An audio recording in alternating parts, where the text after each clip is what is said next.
Yes, Roma wines taste better because only Roma selects from the world's greatest wine reserves for your pleasure. That's R-O-M-A, Roma wines. Those better-tasting California wines enjoyed by more Americans than any other wine. For friendly entertaining, for delightful dining. Yes, right now, a glassful would be very pleasant as Roma wines bring you Agnes Moorehead in a remarkable tale of suspense.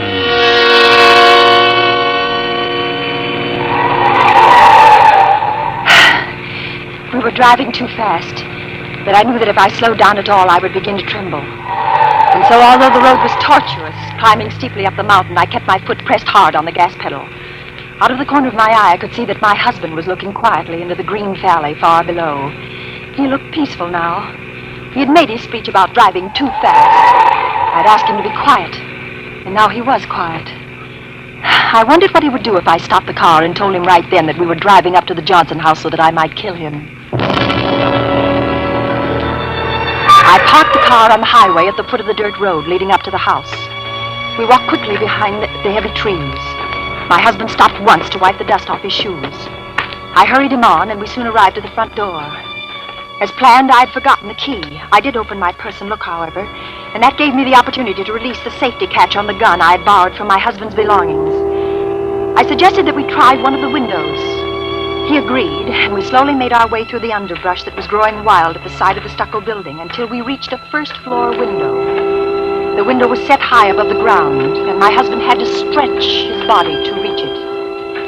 I waited until he had his back to me, with his hands raised high in the air, reaching for the window frame. Then I opened my purse, took out the gun, aimed very carefully at a spot just in the center of his left shoulder blade, and pulled the trigger 4 times.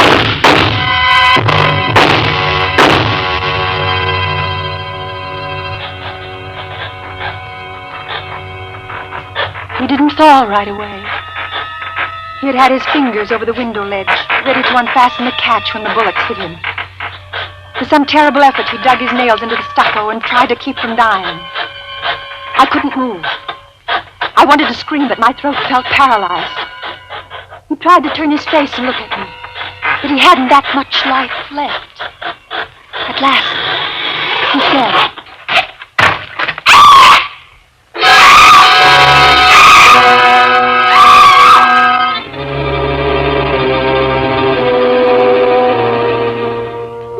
I stopped screaming finally. Felt better for it. I bent and looked at my husband's body.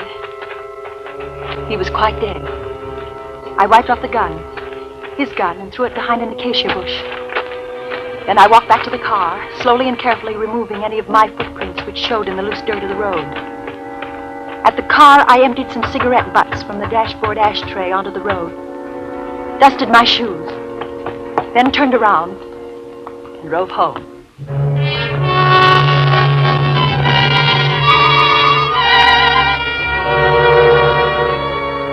I put the car in the garage, went in and had my shower, and lay down in the library to wait.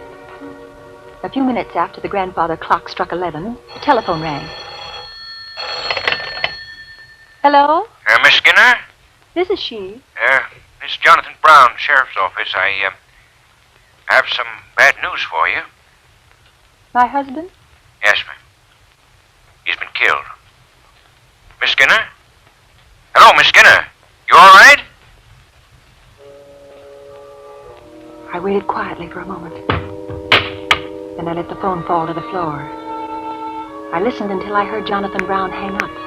Then I replaced my telephone on its stand, went into the kitchen for some ice, which I put in a large Turkish towel. I then arranged myself carefully and attractively on the living room divan, and waited again.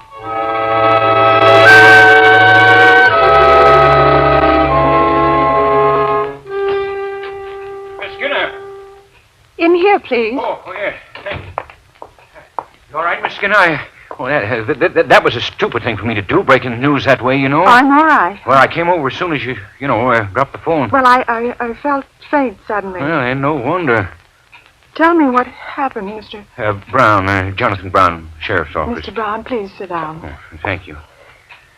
Well, Your husband was up at the Johnson house this afternoon, as well as we can figure. Up there on the side of the mountain, you know, and he must have been trying to get into the window, and somehow somebody, well, shot him. You sure you want me to tell you? I'm sorry. Go on, please. Well, we looked around the place, couldn't see anything. Though we found the, weapon, it was a gun, found in the brush near where he was, and no footprints or anything, except tire marks down the main highway and a bunch of cigarette butts where someone must have been sitting in the car, waiting, you know. Those were my tire marks. You was up there? Well, I had an appointment to meet my husband this afternoon at the foot of the road leading up to the Johnson house. He had said that he'd had some business to attend to and would get a ride with this other person. He was very mysterious about it. Oh? I waited for an hour or more at the foot of the road. You were so clever to recognize the meaning of those cigarette stubs. Well, And when he didn't come, I thought perhaps I was mistaken about the appointment. And so I drove home. Oh, to think about it. Perhaps I'd gone up to the house, I might have saved my poor dear husband's life. they're not terrible shock, I know. I'm all right. I'm all right. I'll be all right. Well, now, don't you worry about a thing, Miss Skinner. The sheriff's office will round up the guilty party or parties and have them brought to trial, you know. Yes, I'm sure.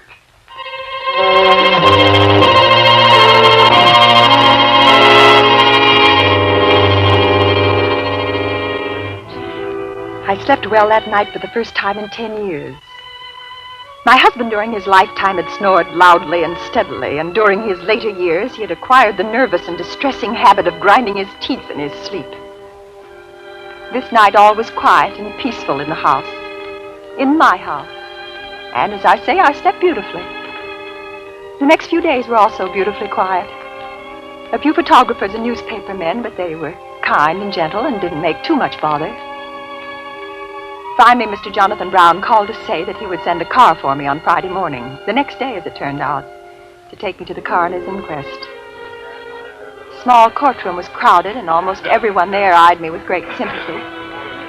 The inquest proceeded evenly. There was as yet no evidence as to the identity of my husband's murderer. I again stated that I had left the tire marks and cigarette stubs at the foot of the road that led to the Johnson house. No, I hadn't heard a shot. No, my dear husband had no enemy. Then... I've had this blackboard brought to court so that I might show the position of the body when found. I think it might be of interest. Very well. Proceed. The body was found just below the first-story window on the left side of the house. The dead man was obviously trying to gain admittance, you know. He didn't die immediately, as I will show you, but stayed alive long enough to try to keep himself from falling, since marks from each of his fingernails were found running down the side of the building. Here, then, is the windowsill, and here are the marks of his fingernails, and here is the spot where the body lay when it was discovered.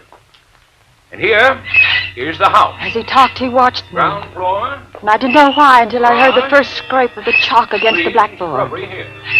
For one awful moment, it was the sound that had been made by my husband as he tried so desperately to hold himself alive. I found myself tightly holding the wooden table in front of me, my arms and body tense, trying not to faint. Since a large deposit of the dried stucco from the building was found under each of the victim's fingernails, I believe I can best illustrate the manner of the victim's last moments with a physical illustration. Suppose I am the victim, you know, and this blackboard is the side of the building. We hear the gunshots, and then the victim slowly sinks to the ground. Oh, please! Please, I can't say...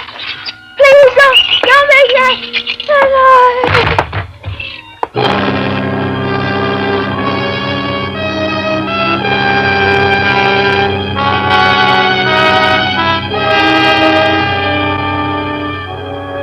For Suspense, Roma Wines are bringing you Agnes Moorehead in the 13th Sound.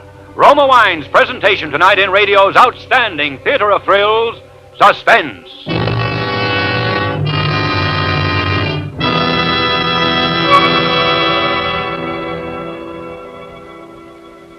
Between the acts of suspense, this is Ken Niles for Roma Wines. Tomorrow on Valentine's Day, delight your Valentine with a gift that's smart, lavish, and in perfect taste. Say it with Roma Champagne, traditional wine of romance. Brilliant, bubbling Roma Champagne is an unforgettable token of your thoughtfulness. For pale gold, sprightly dry Roma California Champagne, made by the world-famous Charmant bulk process, is sparkling wine at its finest. Yes, to make any golden moment live forever, say it with Roma Champagne. And remember, you enjoy an exclusive difference, a better taste in Roma Champagne. For Roma crushes only the choicest grapes, especially selected for fine champagne. Then Roma vintners' unmatched skill, the magic of necessary time, and America's finest wine-making resources guide this great treasure to rare taste luxury. Finally, from the famed Roma Champagne cellars to you comes better tasting Roma Champagne. So this Valentine's Day, say it with Roma. Roma Champagne, golden masterpiece of Roma, the greatest name in wine. And now, Roma Wines bring back to our Hollywood soundstage Agnes Moorehead as Mrs. Sally Skinner and William Johnstone as Jonathan Brown in The 13th Sound, a tale well calculated to keep you in suspense.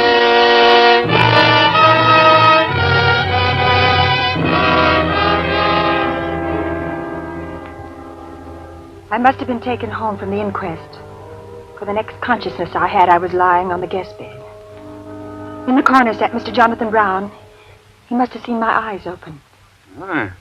Feeling better? Yes, thank you. I'm terribly sorry. Oh, hey, that's all right. Quite a strain, you know. Yes, it was quite a strain. The coroner asked whether it'd be all right to go on without you. Everybody seemed agreed, you know, so we finished up while the doc looked you over. What happened? Oh, he said you'd be all right. Shock. I meant about my husband. And his death at the hand of persons unknown, you know. Is there anything further I must do? Not a thing, Miss Skinner. You've been very kind. Well, it's a terrible thing happened to you.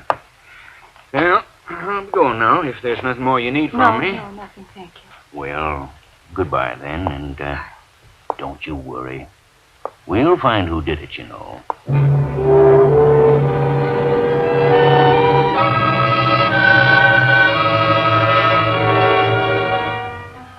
After he had left, I had the time to be angry at myself for my behavior at the inquest.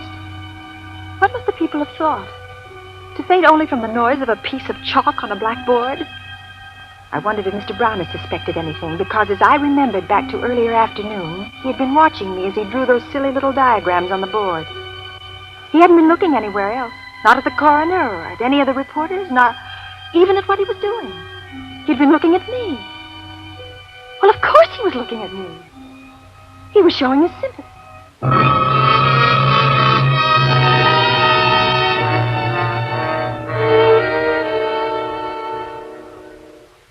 I slowly allowed myself to return to my former position in the community. I was able now to do the things I'd always wanted to do, but had been restrained from doing by a certain attitude of my husband. He had never liked entertaining.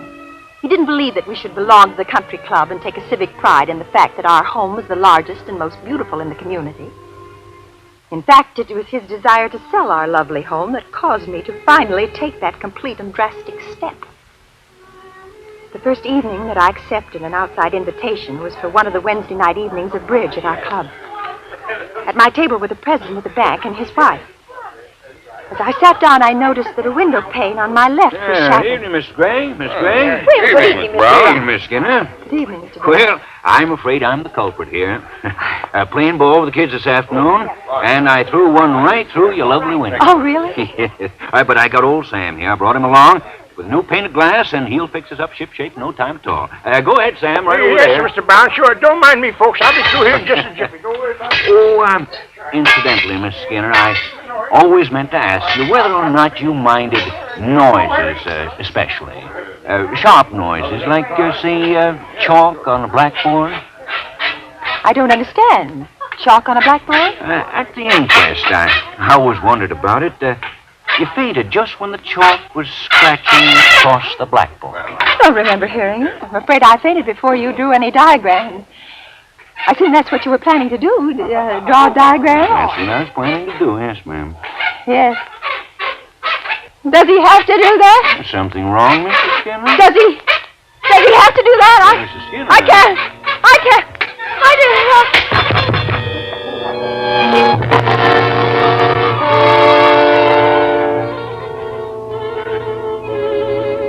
I stayed at home for the next few days. I canceled all appointments. The heat really was unbearable. In October, I resumed my activities. I began to see people again.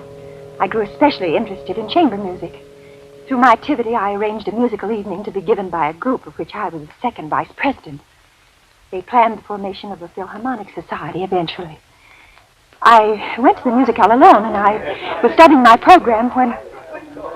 Is this seat taken? Well, good evening, Mr. Brown. Well, Miss Skinner, good evening. Didn't recognize you, ma'am. Well, I was to be joined later. Well, I'll just sit here a moment, then. You know, I'm terribly sorry about the other night. It's really nothing at all for you to be sorry about. Very kind of you to say that, you know, but I do feel guilty as all sin, being the cause of you getting sick like that. Really, Mr. Brown, I wasn't sick at all. Well, Mr. Gregg told me I'd probably been affected by the heat. It was very close in the club that night, if you'll remember. yes, well, it was. Well, just so I don't feel it was my fault, you know. No, I don't want you to feel that it was your fault. That's very kind of you, you know. If you don't mind, I'll stay here until whoever holds the seat gets here, all right? That's all right. We crave your indulgence and a certain open-mindedness for giving a fair chance to the first piece with which we're going to open our program this evening. The title of this piece is The 13th Sound, and the composer is young Julian Carrillo. This piece, because of the unorthodox nature of it, created a veritable furor in New York City some weeks ago on the occasion of its premiere. It's what you'd call, I guess, modern music. And the really unusual thing about it is that the instruments, instead of playing as they usually do in Mozart, Haydn, and such classical veins, play in quarter tones. Now, a quarter tone is somewhere in between the other tones, such as we are accustomed to hearing. So on this following piece, the instruments are not playing, as you would think, out of tune. This is the way it is supposed to sound. Thank you. So now the various members of the quartet will tune their various instruments into these quarter tones, and this is quite a short piece, but I know you're going to like it. Tune up, gentlemen.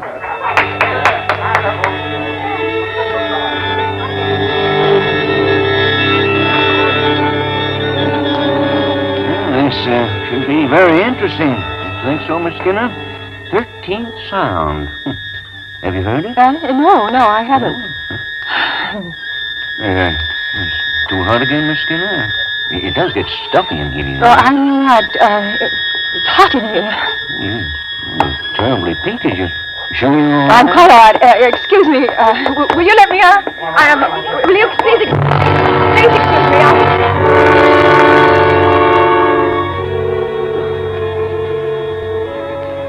I left Mr. Brown sitting there. My man drove me home. I never liked modern music. I locked all the doors and I turned on all the lights. And then I did a foolish thing. I found a hammer and a piece of board. And I beat and beat and beat and beat on the board with the hammer as hard as I could. And finally the heavy, steady, safe pounding that I made drove the other sharp, shrill, awful noise from my mind. Then I turned out all the lights and opened the windows and went to sleep. I didn't sleep well, but I didn't stay awake either.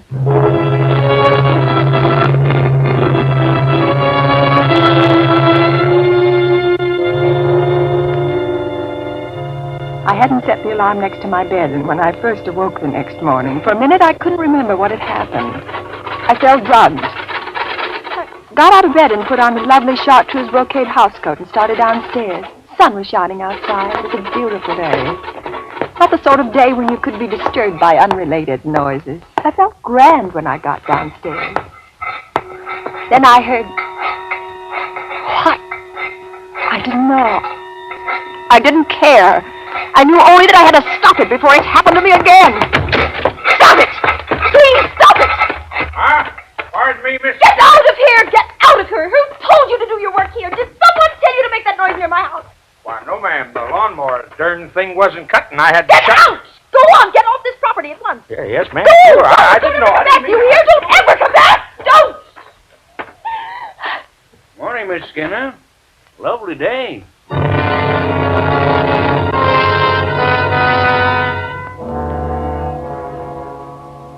I turned and ran. Right back to my living room. I stood shivering there in a beam of sunlight. I waited for him to come bursting into the room after me. I waited. And then the doorbell rang. Who is it? It's Mrs. Gray. Oh, just a moment. Come in. What, did I disturb you? Oh, no. Then not I at all. will come in. But I can only stay a minute.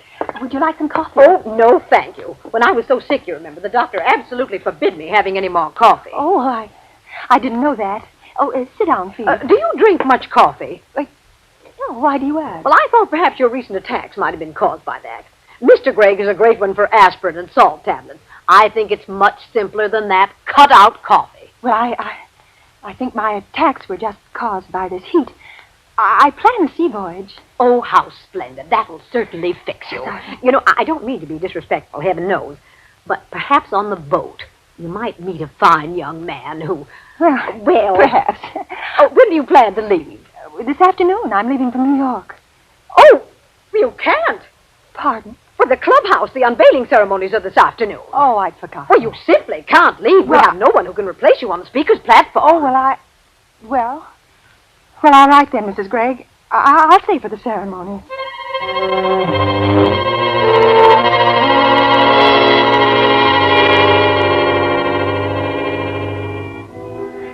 I drove to the new clubhouse with Mr. and Mrs. Gregg. The building was really very lovely. It was almost ready for occupancy. We were unveiling a heroic figure which graced the entranceway. Our speaker's platform was built alongside the figure, and quite a few of the members and their families were sitting on the wooden benches in the front patio, waiting for the ceremonies to begin. Isn't this exciting? Oh, yes, very. You ladies have done a marvelous job. Oh, thank you. What's that fellow doing up there? Why, where? See, up on the roof there, that truckman.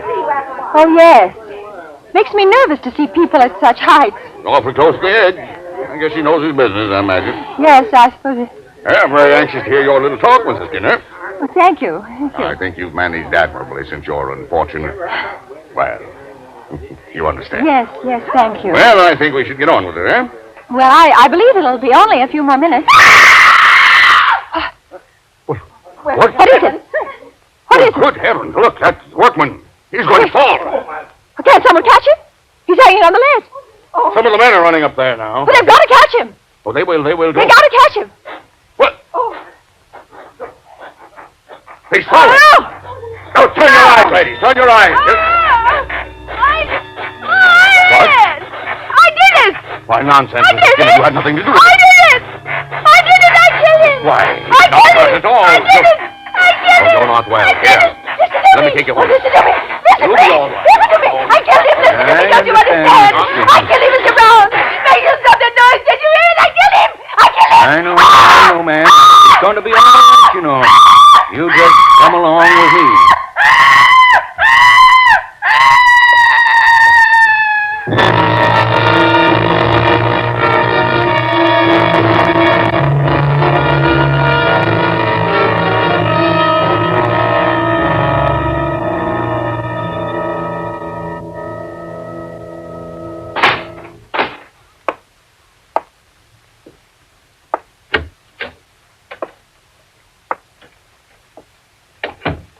Sign it, Jonathan? Mm-hmm. Yeah.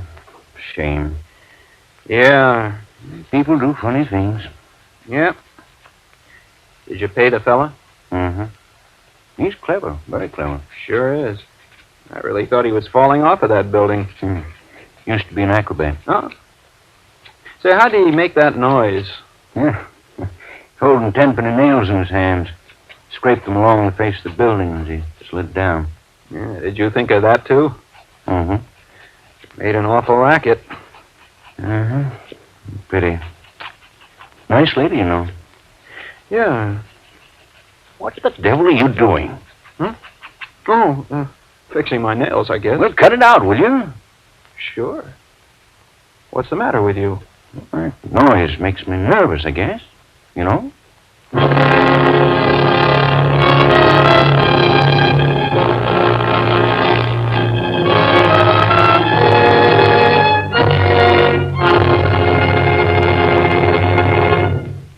Suspense! Presented by Roma Wines, R-O-M-A, Roma, America's favorite wines. This is Ken Niles returning for a curtain call with a brilliant star of tonight's suspense play, Agnes Moorehead. Apparently, Agnes, you're not superstitious, accepting the lead in a play called The 13th Sound on February 13th. Superstitions are no phobia with me, Ken, but I do have one. What is it? I refuse to give a party for 13 people. Yes, but even a 13th guest is in luck, Agnes, when you serve Roma Port. Ruby red, fragrant, nectar-sweet Roma California Port adds warmth to the welcome for everyone. And Roma Port is so easy to serve. You simply pour and hospitality reigns. Yes, Ken, Roma Port does make entertaining a pleasure. Not only that, Agnes, there's a difference you can taste in all Roma wines. And this better taste begins with the choicest grapes in all California. Then Roma's unmatched skill and winemaking resources guide these luscious grapes unhurriedly to tempting taste perfection. Later, Roma places this rich taste treasure with Roma wines of years before. And finally, Roma selects from the world's greatest wine reserves for your pleasure. Well, it's easy to see why Roma wines taste better, Ken. Yes, Agnes, and here's the most conclusive proof of all. A gift basket of Roma wines for you and your guests to enjoy with the compliments of Roma, the greatest name in wine. I'm delighted, Ken. Thank you very much. And good night. Tonight's suspense play was written by Kathy and Elliot Lewis. Next Thursday, same time, you will hear Ann Baxter as star of Suspense. Produced and directed by William Spear for the Roma Wine Company of Fresno, California.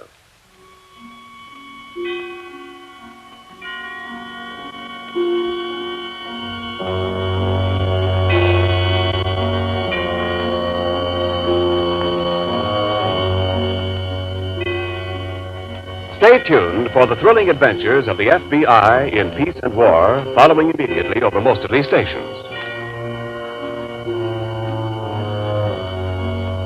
In the coming weeks, Suspense will present such stars as James Stewart, William Bendix, Eddie Bracken, and others. Make it a point to listen each Thursday to Suspense, radio's outstanding theater of thrills. This is CBS, the Columbia Broadcasting System.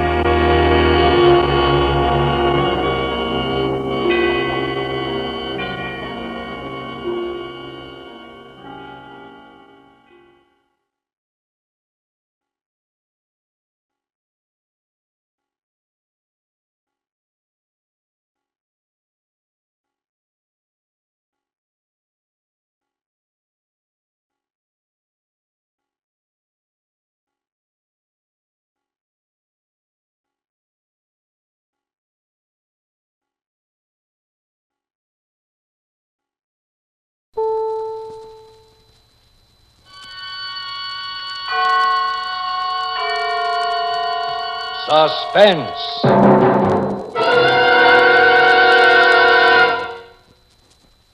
In hotels, restaurants, and homes of distinction, wherever hospitality is a gracious art, the best serve C-R-E-S-T-A, B-L-A-N-C-A, Cresta Blanca, Cresta Blanca. Yes, the famous name of Cresta Blanca is a symbol of good taste wherever distinguished people gather. When you serve superb Cresta Blanca California wines, you pay guests the truest compliment a host can offer. Distinguish your dinner table by serving Cresta Blanca Burgundy or Cresta Blanca Sauterne, yours to enjoy for gracious dining. Shenley's Cresta Blanca Wine Company, Livermore, California. And now, Shenley brings you Gloria Swanson as star in radio's outstanding theater of thrills, Suspense. Presented by Roma. That's Roma. Roma Wines for your everyday pleasure. Tonight, Roma Wines of Fresno, California bring you Gloria Swanson in Murder by the Book, a suspense play produced, edited, and directed for Shenley by William Spear for Suspense.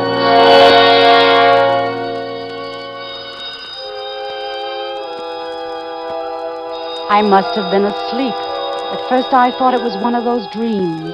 And then I realized the phone was really ringing. I seemed to remember. It had rung before and I hadn't answered it. But maybe it had been only this once, ringing a long time. Because just as I got there, it stopped. Hello? Hello? I suppose I'd had one of my spells. I never could remember very well just after them. But I know I'd been working or trying to. It was my latest, and I thought it would be my best. It was about a woman who kills her husband. But I'd had all kinds of trouble with the end. Everything was all right up until the explanation, how she did it. I knew, of course, but somehow I just couldn't write it. It wouldn't gel. It had been going on like that for some weeks. Then today, I must have had another spell. I'd been having them ever since the accident. Ever since Ned was drowned. They'd begin with headaches. It would get worse and worse, and I'd lie down. And when I'd wake up, I wouldn't remember for a while. Sometimes when I woke up, I wouldn't even be in the same place. Instead of lying on the couch or on my bed, I'd be sitting up in a chair or at my typewriter. Once I even found myself sitting in a car out in the garage. It was a strain of everything, of course. That's why I'd started going to Dr. Winter. And now it seemed as though my poor nerves were fated, one shock after another. Because now, Dr. Winter was dead. You see, he'd been murdered.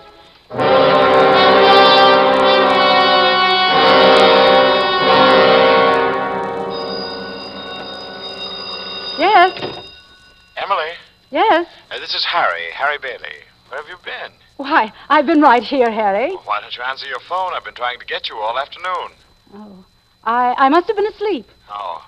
Well, how's the book coming? Oh, not very well, I'm afraid, Harry. Still stale, huh? I guess so. I'm awfully sorry, Harry. I know I promised it to you weeks ago, but... Forget it. Those things happen. Listen, Emily, I've got a great little proposition for you. It'll make you some money, it'll get your mind off the book for a while, and it'll be worth $1 million worth of publicity for us. Oh, what's the catch? Well, I was talking to young Hayes. He practically runs the old man's newspaper chain for him now, you know. And he wants you to cover the Winter case for the whole syndicate. Oh... Now, wait a minute, before you make any snap judgments.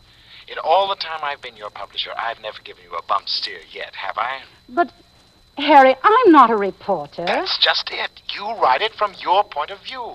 The way it looks to the country's foremost woman detective story writer. The clues, the evidence, how it all fits together. Truth is stranger than fiction and so on. You see what I mean? Well, I don't know. You see, I was a patient of his, Harry. All right, all the better. Famous man murdered in small resort town. Just so happens famous woman mystery writer lived in same small town. Even was murdered man's patient. Knows everybody by their first names, and so forth and so on. Emily, this will put your name in headlines in every city in the country. I know. That's the trouble. Oh, you see, well, what will Cora say? Well, why? What's it to Cora? Well, I'll grant you she may have had a slightly exaggerated idea of his importance, but after all, she was his man Friday for the past year. And now to have her own mother, stepmother anyway, writing it all up in the papers and making capital out of it. Oh, don't be silly, Emily. Somebody's got to write it, and you'll do it with sympathy and honesty and understanding. What's the greatest thing that could happen as far as getting a fair break in the papers is concerned? And it's a chance in a lifetime for you, Emily, no kidding. Oh, I'd like to. As I say... All right, Harry, I'll do it. Had a girl. Now listen, I'll have Hayes draw up the contracts right away. Anything you say, Harry. Swell. I'll be in touch. Night now. Good night, Harry. Hello, Mother. Hello, darling. Who was that? Harry Bailey. He wants me to cover the winter case for the Hayes Syndicate. He what? I told him I would. Oh, Mother. Oh, Mother, how could you? Why not, Cora? Because it's bad enough that he's dead without dragging it through the papers all over again. But it will be in the papers anyway, darling. And as Harry says, at least I can give it sympathy and understanding. Sympathy and understanding. Like Cora. Please, Mother, please don't do it. Stay out of it. We'll only get more heartaches out of it, that's all. Why, Cora? Why, you almost sound as though you were afraid. Are you afraid of anything? Afraid? All right, then maybe I am. Maybe that's just what I am. Afraid.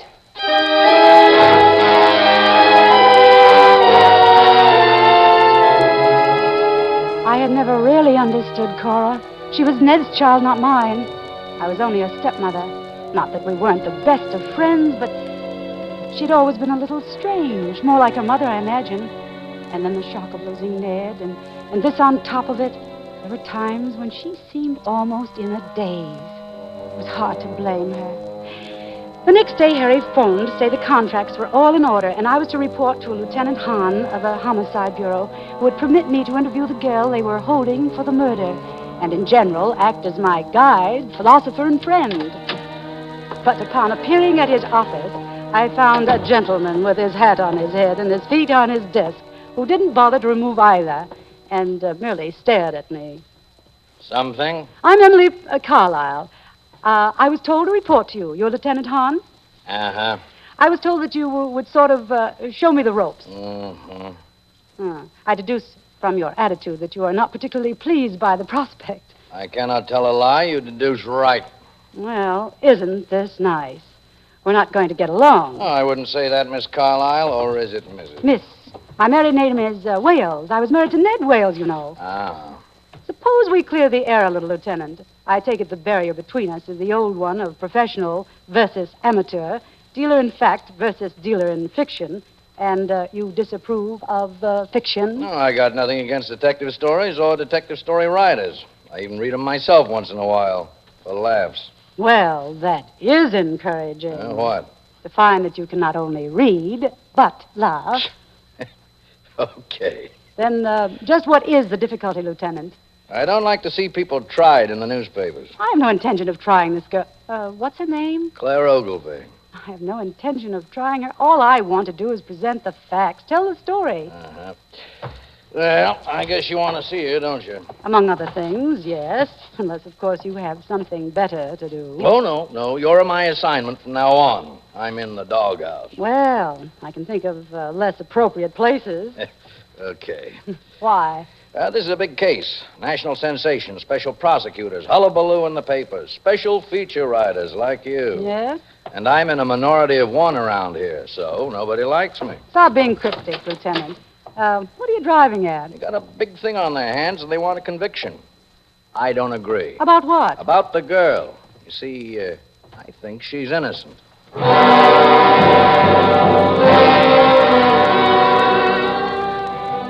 That was interesting. The girl was even more interesting. She was about 25, a pretty girl, and she was lying on her bunk in the cell, staring up at the one dim light in the ceiling. She didn't even look around when I came in.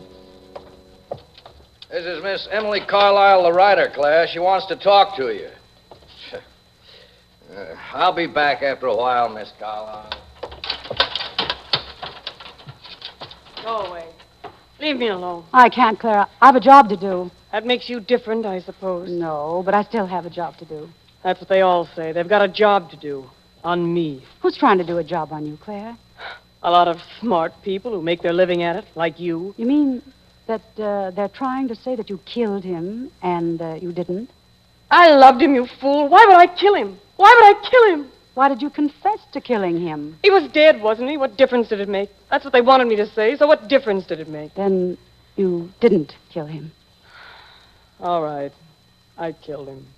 That's what you want me to say, too. All right, I killed him. I don't want you to say anything, dear. I just want to know what happened. He was killed. Murdered. That's what happened. They say you quarreled with him. I dug my nails into him. I wanted to hurt him. There was blood on my dress, and so I burned it, and they found that. Then when I heard what had happened, I ran away, and they found me. Oh, they've got everything fixed just fine. They had a job to do, that's all, and they did it. And the sooner they get it over with, the better, and then everybody will be happy. Maybe even me. Why did you quarrel with him? Have you ever been in love with some man, and then one fine day you found out you were just the last of a long list of other women? Have you? Have you? Yes. As a matter of fact, I have. Oh. Well, then you know why I quarreled with him. Yes. All right, then, and I'll tell you something else, too. I didn't kill him, but now I wish I had. Do you hear me? I wish I had!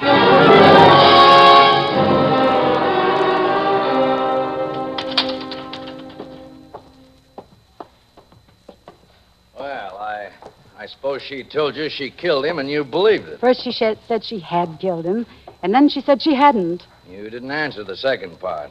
She indicated you have certain evidence. Okay. Come in here. The DA's got the original sample, but pictures should give you a rough idea. What's that? Piece of a dress that was found under the bed.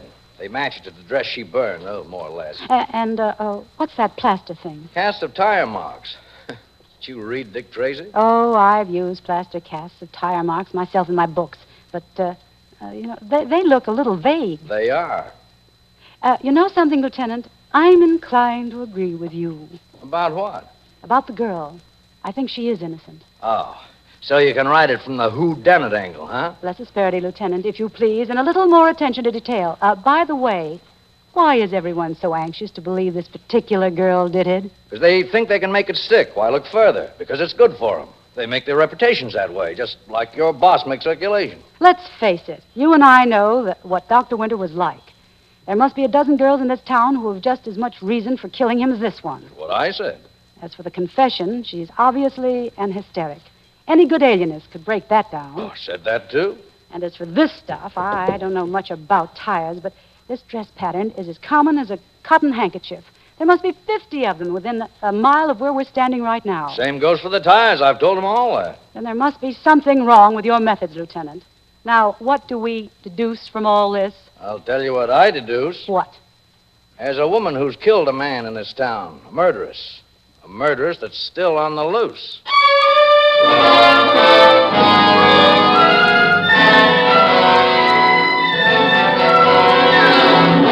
For Suspense, Roma Wines are bringing you Gloria Swanson in Murder by the Book. Roma Wines' presentation tonight in radio's outstanding theater of thrills, Suspense.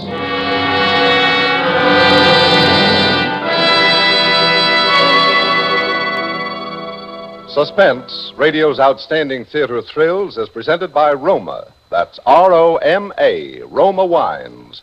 Those better-tasting wines from the world's largest reserves of fine wines. Vacation time is in full swing, and that means more time for baseball, tennis, golf, fishing, gardening. Whatever form of recreation you choose, here's a delightful way to cool off and refresh yourself. Just serve a tall, cool Roma wine and soda. Half-filled glasses with robust Roma California Burgundy, delicate Roma Sauterne, or any Roma wine. Fill up with ice and soda, sweeten to taste, then sip and be surprised. You'll agree with everybody that refreshingly delicious Roma wine and soda really is a treat that beats the heat. Treat your family to Roma wine and soda tomorrow. Serve Roma wine and soda whenever guests drop in, and all summer long. And for better taste, be sure you use America's favorite wine, Roma wine. R-O-M-A, Roma wine. And now, Roma Wines bring back to our New York soundstage Gloria Swanson as Emily Carlyle in Murder by the Book, a tale well calculated to keep you in suspense.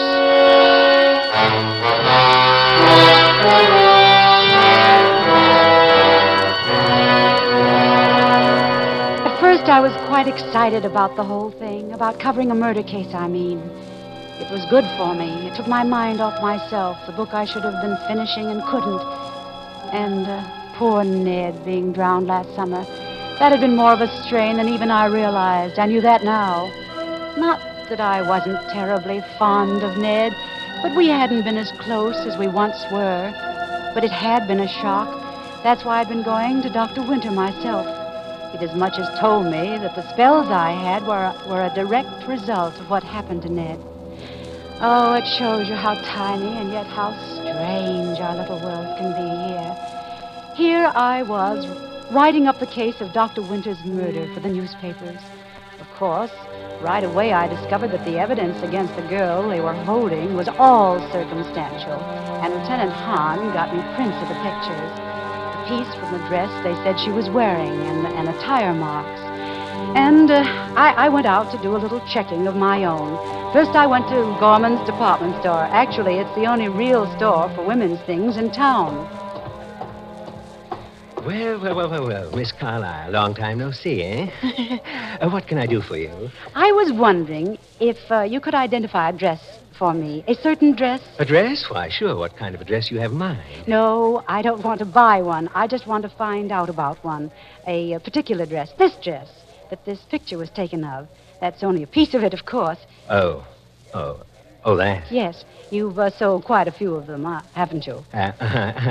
Say, I hear you're going to write up this winter case for the papers. That right, Miss Carlyle? Why, yes, I am. As a matter of fact, this dress... I know this dress, all right. We had them last spring, sold like hotcakes, 4 dozen of them.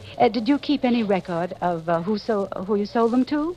Could I get a list? No complete record. Mostly cash sales, you know. Made up a partial list, that's all, a partial list. Well, that's what I want. That's better than nothing. Going into competition with the police department now, huh? No, I'm trying to help them, Mr. Gorman. If you'll give me... You better see them about that yourself, then. Lieutenant Hahn. Gave him the list 3 weeks ago. You better see him. Oh, I didn't know he had one. He never told me. Cops don't always tell everything they know, eh? You go see Lieutenant Hahn. He's the man you want to see, Lieutenant Hahn.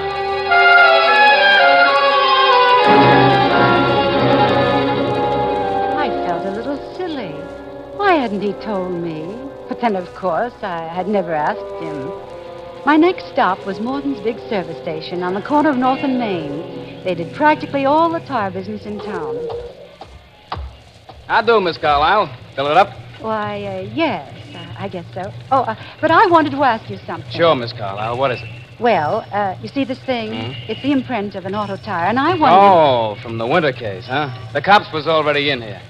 I heard you was working on the case, Miss Carlyle. In a way. And I was trying to find out about this tire, Well, that tire, ma'am, that's a 616 Goodstone. It's pretty new, too. You can see from this middle tread here, you see.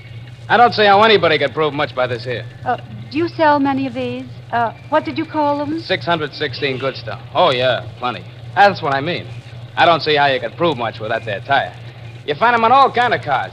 I know, but... Look here, you got them on your own car, Miss Carlyle. Same kind, 616 Goodstone. Almost new, too. You see what I mean? Oh, yes. Yeah, I see. Yeah, plenty of them kind of tires around. Hey, you want that tank of gas now, Miss Carlyle? No. No, thank you. Never mind.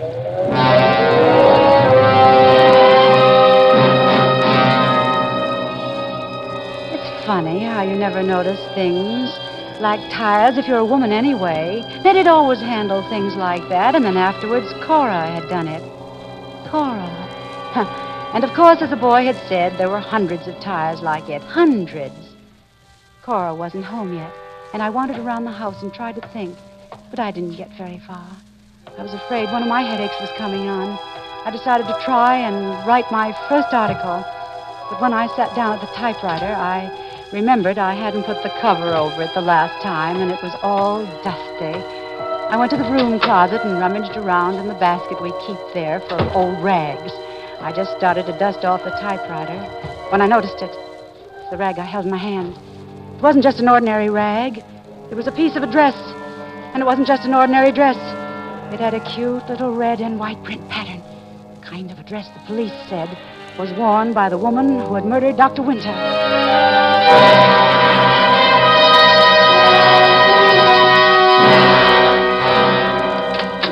It was then I I heard Cora coming in. Instinctively, I thrust the rag that was in my hand into the desk. Mother, you home? Oh, hello, darling.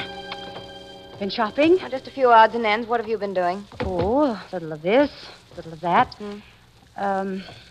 Cora, what about the car? Won't we be needing new tires pretty soon? Well, no, I had new ones put on all around only a little while ago. You remember? I'd forgotten. When was that? Oh, 6 weeks ago, anyway. Then it was before? For what? The murder. Will you stop it? Do you have to go through with this thing, Mother? I think it's better for me to write it than some stranger, don't you? If you wish. But it's so different from what happens in stories. For instance, I can't even remember what we were doing the night it happened. Can you? We were home. Are you sure? Don't you remember? Isn't it silly? You had one of your headaches. I was in my room. You were in yours. Then I was asleep all evening. I suppose you were. But you don't know. You weren't with me. What a pity. I'll start supper. Oh, Cora. Yes? Whatever happened to that old print dress? It was yours, I think. What print dress? You know, with a red and white flowered print. You did have one like that, didn't you? I haven't seen it for quite a while. But it couldn't have just disappeared. The last time I saw it, you had it, and then I don't know what happened to it. I had it? Don't you remember? No. Would this be it, Cora? Oh. So this has all been a cross-examination, has it? There were certain things I had to know, Cora. Well, I won't stand for it, do you hear? You can do anything you like about yourself, but I won't let you drag me into it. I won't. You were in love with him, too, weren't you, Cora? Yes. Yes, now are you satisfied? Yes, I was in love with him. I was in love with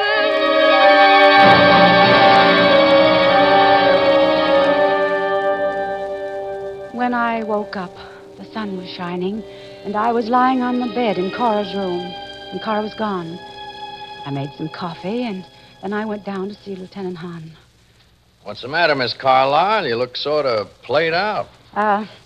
I had rather a restless night. I've been thinking about this thing, Lieutenant. I've been thinking about it a lot. Been doing a little checking up, I hear. Yes, Lieutenant. Why didn't you tell me you had that list about the dresses? Was it because you knew that someone in my house had bought one of those dresses? You're speaking of your stepdaughter, Cora Wales. Yes. We did know it, of course, but we knew the same thing about a couple of dozen other women. It didn't make much difference. Oh. Got any new ideas? Look, Lieutenant, I've been writing a new book, or trying to, about a murder. A woman who kills her husband. I didn't know how to finish it.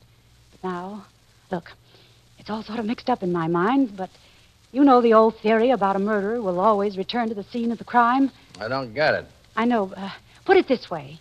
If someone killed because the person they killed knew something, they'd have to kill anyone else who knew that same thing now, wouldn't they? You still going on the theory the Ogilvy girl's innocent? I know she's innocent. You know?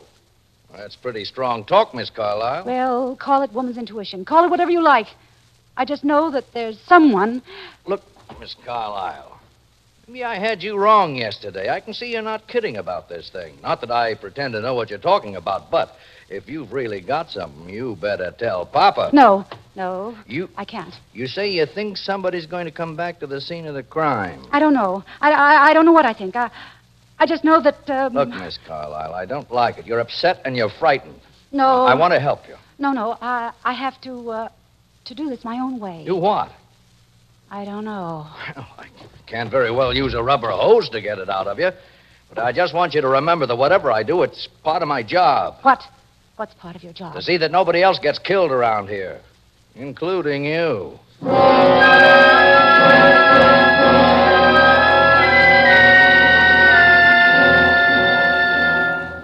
I could feel the headache coming on as I left his office.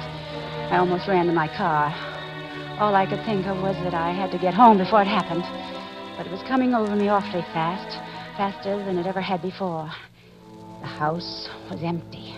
I threw myself on the couch and pressed my hands over my eyes. The pain was horrible. And then suddenly I had the feeling that I wasn't alone, that someone was standing there, standing over me. Someone I couldn't see. someone who was crushing my brain, squeezing my temples in a kind of terrible, invisible vice. Someone who was trying to kill me.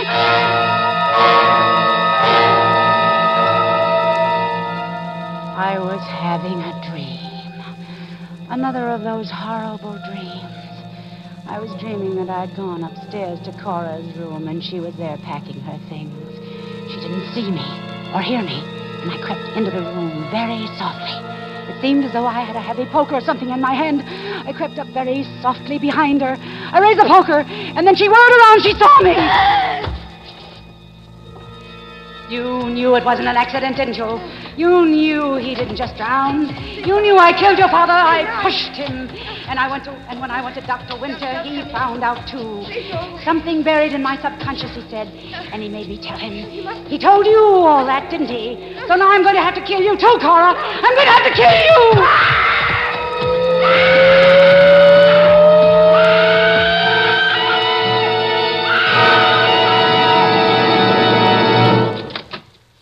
All right, Miss Carlyle, all right. You better come along now.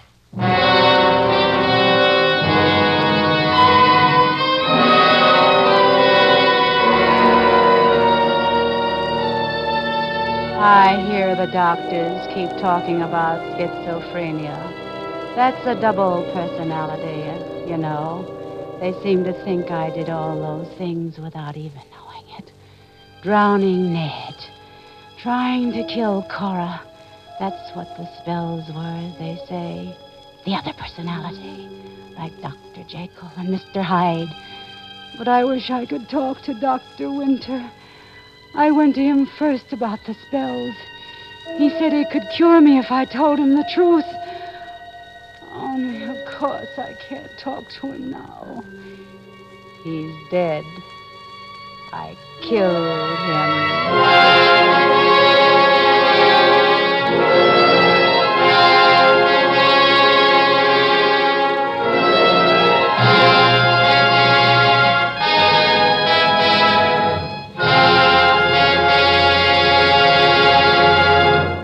In just a moment, we will hear from Gloria Swanson, tonight's star of Suspense.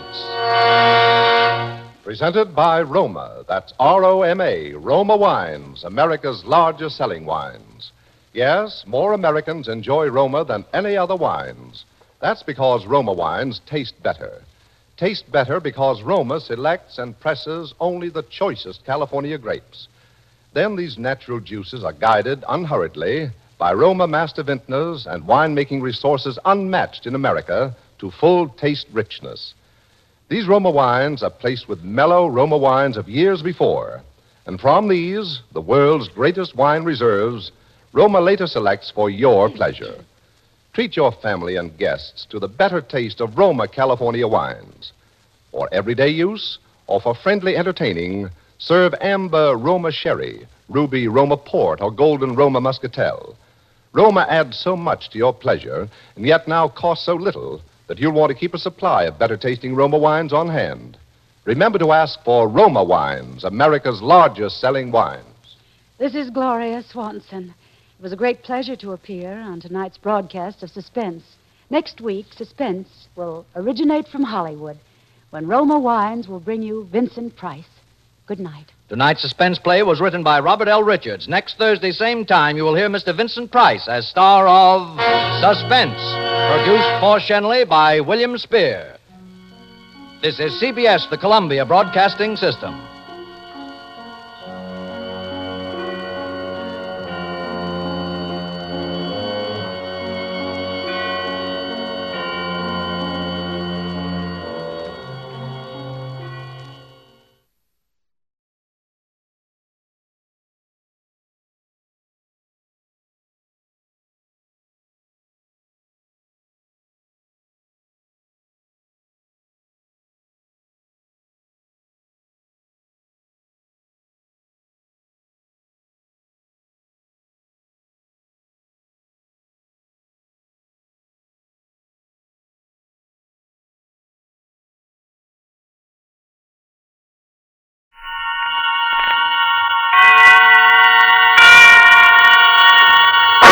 Suspense. Tonight's Suspense brings you as star Miss Marcia Hunt. But first, an important reminder that wherever hospitality is the last word in luxury, the first name in wines is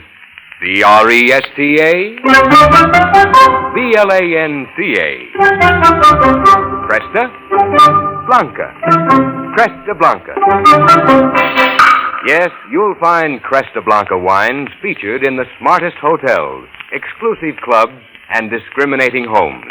That's because these treasured wines are favored by people who know wine perfection. Let magnificent Cresta Blanca California wines distinguish your hospitality, too. Pour and enjoy a choice Cresta Blanca selection of sherry, port, or muscatel. Shenley's Cresta Blanca Wine Company, Livermore, California. And now, Shenley brings you radio's outstanding theater of thrills, Suspense. Presented by Roma Wines. That's R-O-M-A. Roma Wines of Fresno, California.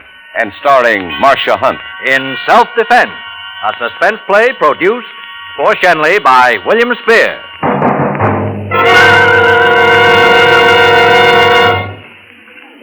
It was such a wonderful vacation, and it couldn't have been pleasanter. I really think it was the fastest divorce I've ever had.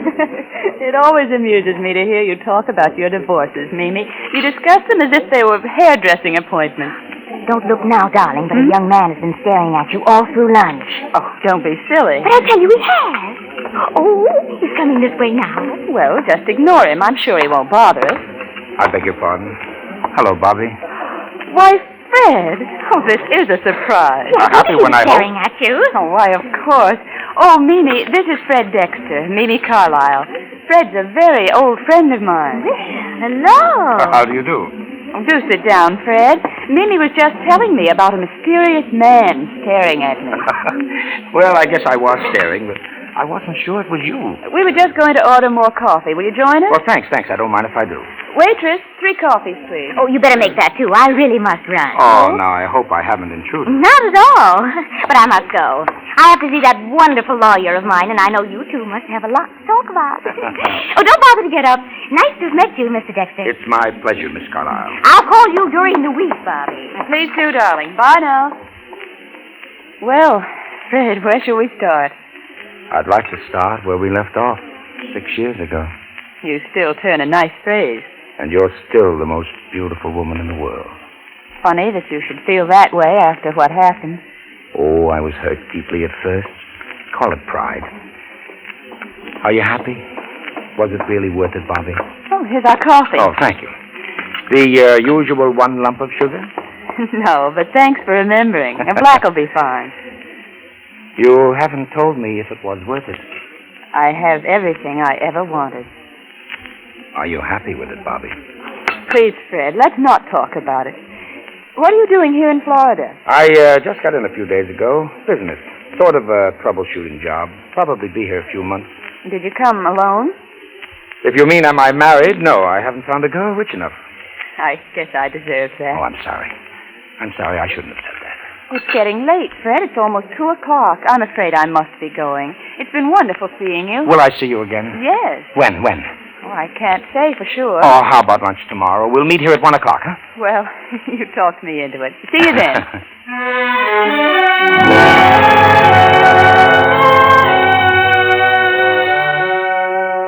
I must admit it was quite a surprise meeting Fred Dexter.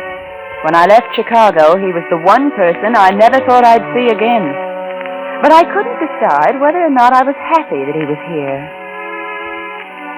At dinner that evening, it was like any other night in my marriage. The usual business group was there, big cigars stuck in their flabby faces, all nodding in unison as Jonathan recited the day's news from Wall Street. I knew the speech by heart. Cotton up 3 points, wheat up 1, steel up 2. Tonight it annoyed me more than usual, but I just smiled and remained the perfect hostess. I'm sure it wouldn't have bothered me as much had I known then what Jonathan was going to tell me later. I was sitting in my room when he knocked on the door. Come in. Oh, that was a delightful dinner, Barbara. You were charming, as always. Thank you, Jonathan. I'm glad it pleased you. I have a bit of news for you, my dear. News? Yes. Sure, it won't depress you too much, but I must leave on a business trip to South America. Oh, when are you leaving? My plane reservations are for tomorrow morning. Oh, you'll be gone long? Probably 2 or 3 months. We're opening a new branch office, and naturally, I'll have to see that everything is organized and properly launched.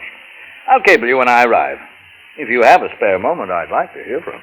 I'll write you, Jonathan. Oh, thank you, Barbara. Well, good night, my dear.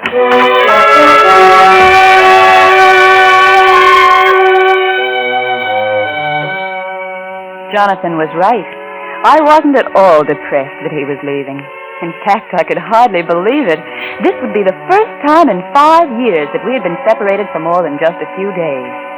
It was a newfound freedom, and now I decided I was happy that Fred had arrived in town.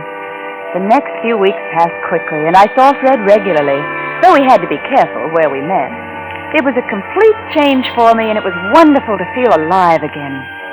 But for Fred, it just meant that he was falling more deeply in love with me.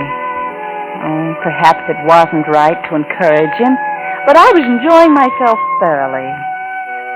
One evening, just before Jonathan was to return, Mimi phoned and invited me to a party. It was a typical Mimi Carlyle affair with bright lights and dull people. Bobby, darling, I want you to meet Alex Maynard. That's he playing the piano. Oh, he's a perfect dream. Huh? Come, you must meet him this instant. Alex! Alex, I'd like you to meet a very dear friend of mine, Mrs. Jonathan Newell, Alex Maynard. Bobby to you, Alex. How do you do? Hello. And now you must excuse me. I'm going to practice my smile on my guests. I'll see you both later. I hope we didn't interrupt your playing. You're not. I was just noodling around. Oh, don't stop, please. I love Gershwin. Oh? He's my favorite, too.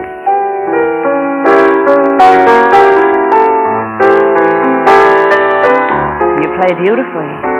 Thanks. It's sort of a hobby. Something to do at dull parties. What do you do if there's no piano? I find a beautiful young woman like you, talk to her. Maybe somebody else would like to play for a while. Maybe you're right.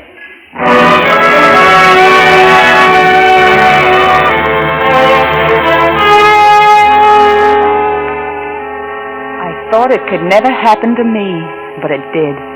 The moment I saw Alex Maynard, I knew that for the first time in my life, I was in love.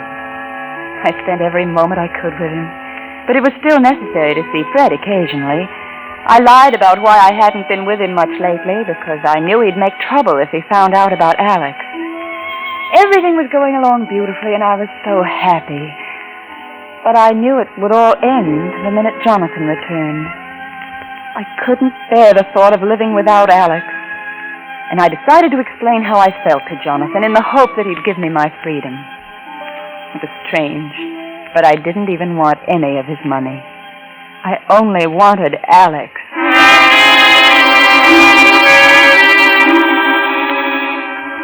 I knew that Jonathan might not be willing to give me a divorce, and the thought kept pressing on my mind. So I began thinking of other ways to get rid of him. I even thought of murder.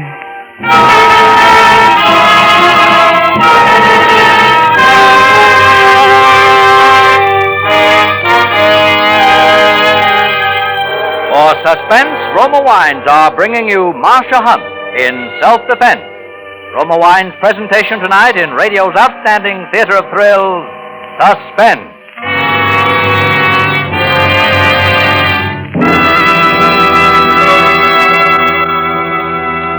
Suspense, radio's outstanding theater of thrills, is being brought to you by Roma Wines. That's R-O-M-A, Roma, California Wines, from the world's greatest reserve of fine wines.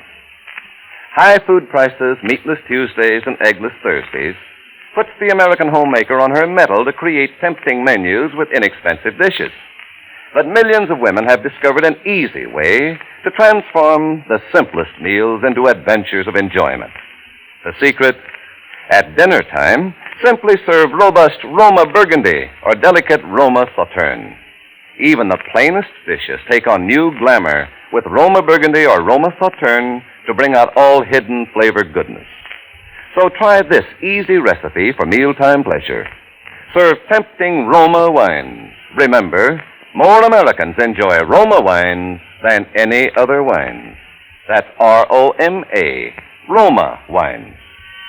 And now Roma Wines bring back to our Hollywood soundstage Marcia Hunt as Barbara Newell in Self-Defense, a play well calculated to keep you in suspense.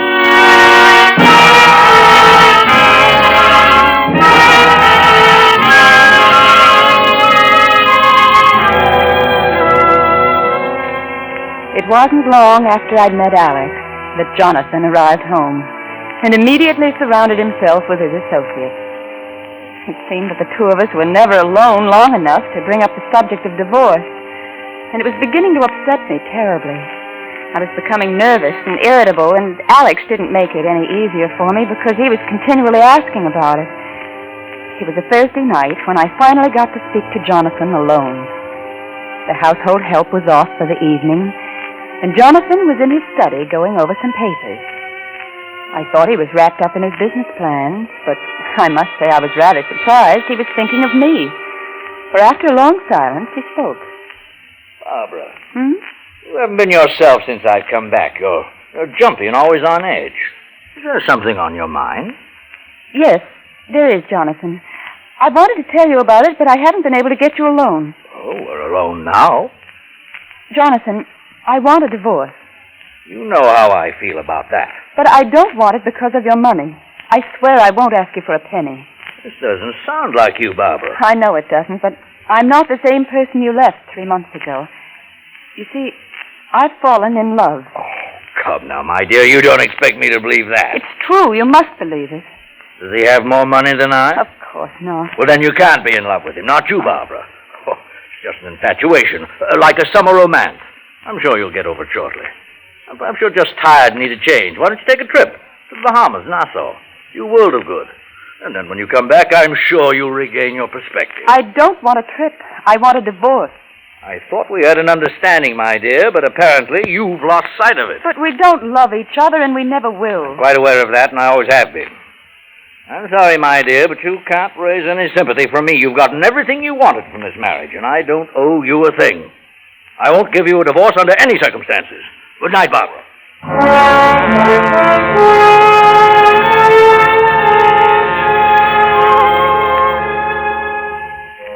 I knew all the time what Jonathan's answer would be, but I had to ask anyway.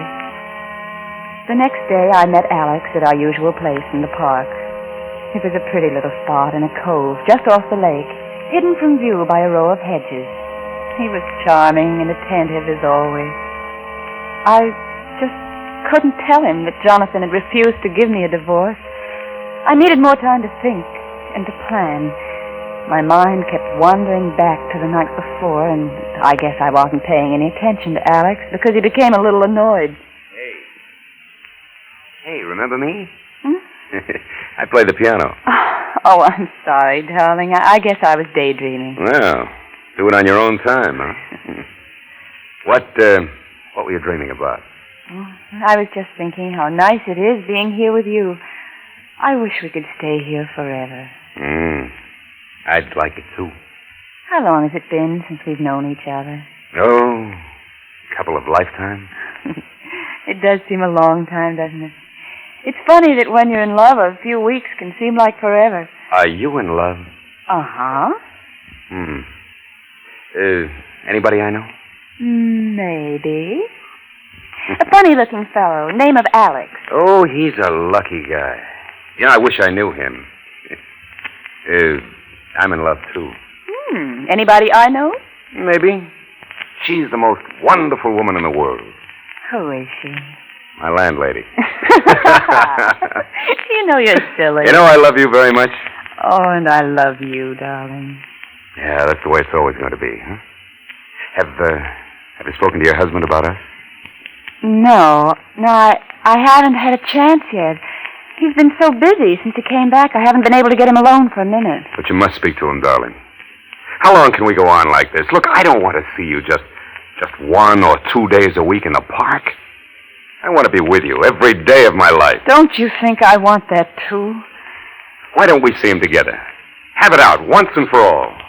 I know we can make him understand. Oh, no, Alex, we mustn't do that. You don't know Jonathan. It's better that we do it my way. Well, I have a share in this, too. And it isn't right that you should have to face him alone. Let me go with you. Oh, please, darling, let me take care of it. Just be patient a little longer. I know that Jonathan won't stand in our way.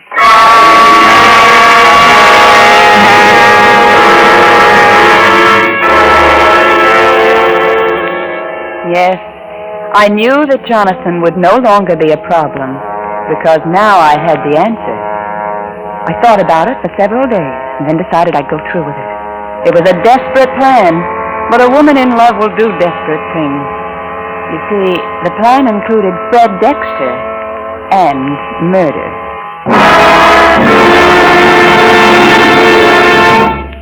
I meant to see you sooner, Fred, but it's the first chance I've had to get away since my husband returned. Oh? I didn't know he was back. He got back last week. Are things still the same between you? Yes, still the same. I don't love him, and I'm sure he's not in love with me. It would have been different had you married me, Bobby. I know that, Fred. And I've been thinking about it lately. I had a lot of plans for us. It was going to be an ideal marriage. And then you decided that money was more important. I'm sorry because I know I would have made you happy. You know, Fred, when you're young, you're apt to do many things that you regret later in life. Sometimes, if you're lucky, you can correct those mistakes. Would you like to try, Bobby? Oh, Fred, that's what I want more than anything, but it's so difficult. Come here. Come here, sit next to me. Oh, you know how I feel about you. You're the only thing I've ever cared about. You're all I've ever wanted. I can't bear to see you unhappy, darling. Oh, Fred, I've been such a fool. I guess I've always loved you. There's never been anyone else. It's not too late. We'll go to your husband and we'll explain it to him. I'm sure he'll understand. He's got to understand. That won't work, Fred. What? Have you asked him already? Remember the first day we met in the cafe? I knew then that I wanted you, and that I must get away from my husband. I asked him for a divorce that very night, and he refused me. I kept thinking about it all the time he was away, and when he returned, I begged him again, but the answer is still no. He says he will not divorce me under any circumstances. There must be something we can do. He has no right to stand in the way of our happiness. Do you think I want the rest of my life to be as empty as the past 6 years? I don't know what to say, darling. I don't see how we can possibly get rid of him. That's it, exactly. We'll get rid of him. Fred, what are you thinking? Oh, I'm just thinking of you, darling. I want you, and I'm going to have you at any cost. Oh, Fred, I love you so much. Oh, my darling.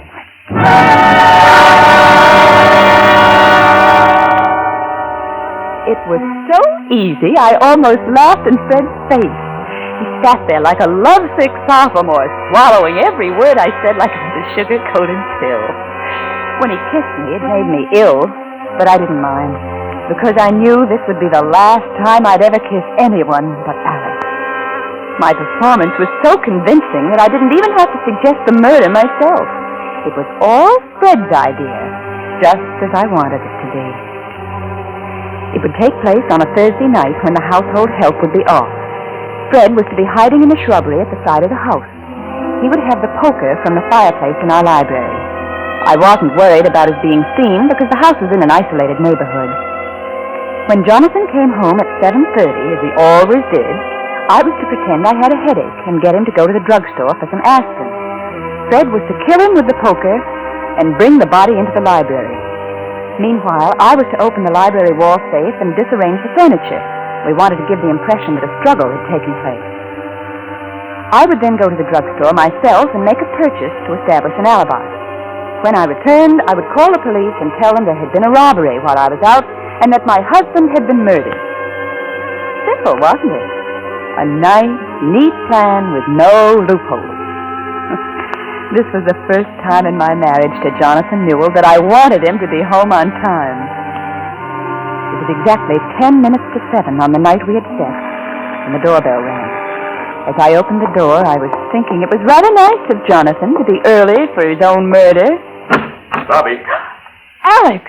What are you doing here? Where is it? With who? Your husband. I can't stand this anymore. I've got to talk to him.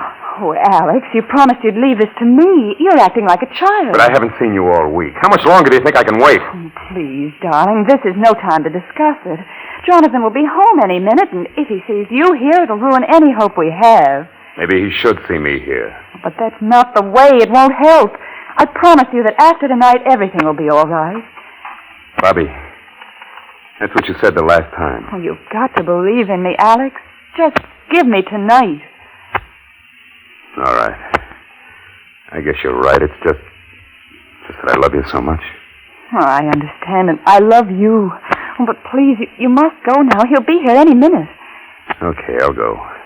Call me in the morning, huh? I will, Alex. Good night. Goodbye, Bobby.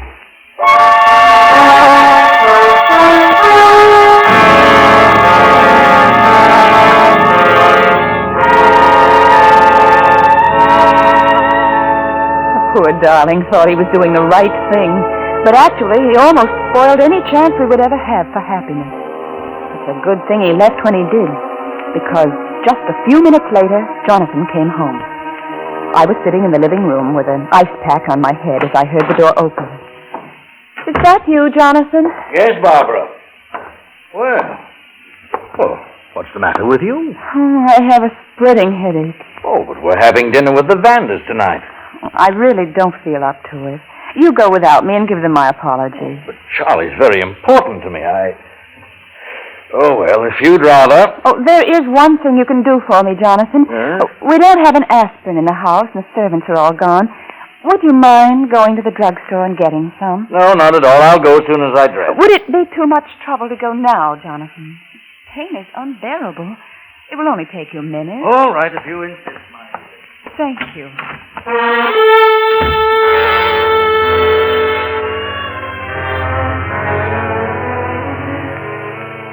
soon as Jonathan left, I went to the library and set the stage. Then I returned to the living room and waited. I suppose I should have felt a sense of guilt, but I didn't. I only felt a warm glow, knowing that I would soon have Alex forever. In a few minutes, Fred opened the back door and dragged the body through the kitchen. He was carrying out the plan perfectly, and I could hear him placing Jonathan in the library. When he finished, he came into the living room where I was sitting. Well, it's done. Did everything go all right? I had some trouble unlocking the back gate. It took a little time, but I finally managed it. Did you put the poker in the room with him? Yes. Yes, and it's a very pretty picture. Would you care to see it? I'll take your word for it. You know, Bobby, I've read about things like this, but I never thought I would wind up doing it. Are you sorry? Oh, no. No, it's not that, darling. You know, I'd do anything for you with no regrets. That's the way I feel, Fred. No regrets. I guess when you do something for the one you love, you're never sorry. I know just what you mean. Well, I'd better be getting out of here so that you can get to the drugstore. I'm not going to the store, Fred. Huh? Why not? Did you change the plan? Yes. There's something I didn't tell you. Oh, what is it? This. What are you doing with that gun? I'm going to kill you. Oh, look, Bobby, look, we're both upset and I'm in no mood for jokes. Come on, let's finish what we have to do. I'm not joking, Fred. I'm going to kill you. Bobby, do you know what you're saying? This is what you wanted, what we both wanted. Your husband's out of the way. We're free. We can be married. I intend getting married, but not to you. But I thought... Of course that's what you thought, because that's what I wanted you to think. I've never loved you. I never could. Then why did you lie to me? Because you were interesting for a while. After 5 years of Jonathan, anybody would have looked good. It just happened to be you. Oh. But then I met someone else. Someone I love very much. And I realized I needed you more than ever. But for this. But you don't have to kill me. I'm afraid I do, Fred. You might lose your head and do something stupid. You might even go to the police and give us both up because you can't have me. I can't take that chance. You'll never get away with it. I'm sure I will. I figured this out very carefully. You see, my husband is dead in the library, murdered by a jealous lover who forced his way into our house. Oh, no. Oh, I'm afraid I'll have to shoot you in self-defense. You're insane. They'll never believe you. Look, Bobby, look. I'll go away. I'll never tell a soul. You'll be clear. I promise I'll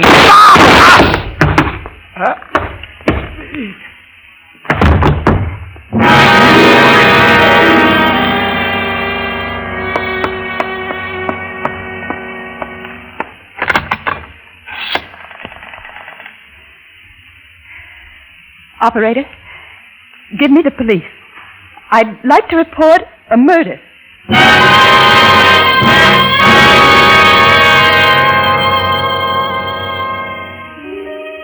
I knew exactly what I was going to say to the police when they arrived.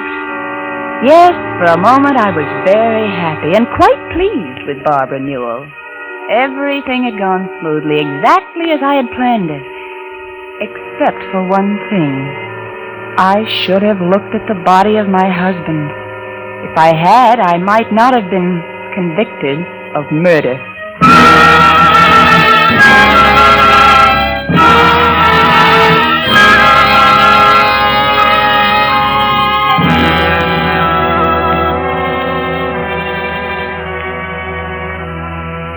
You see, my scheme would have worked perfectly. But I overlooked a very important point. It hadn't occurred to me that Fred had never seen my husband, Jonathan. And the man he killed coming out of the house was Alex Maynard.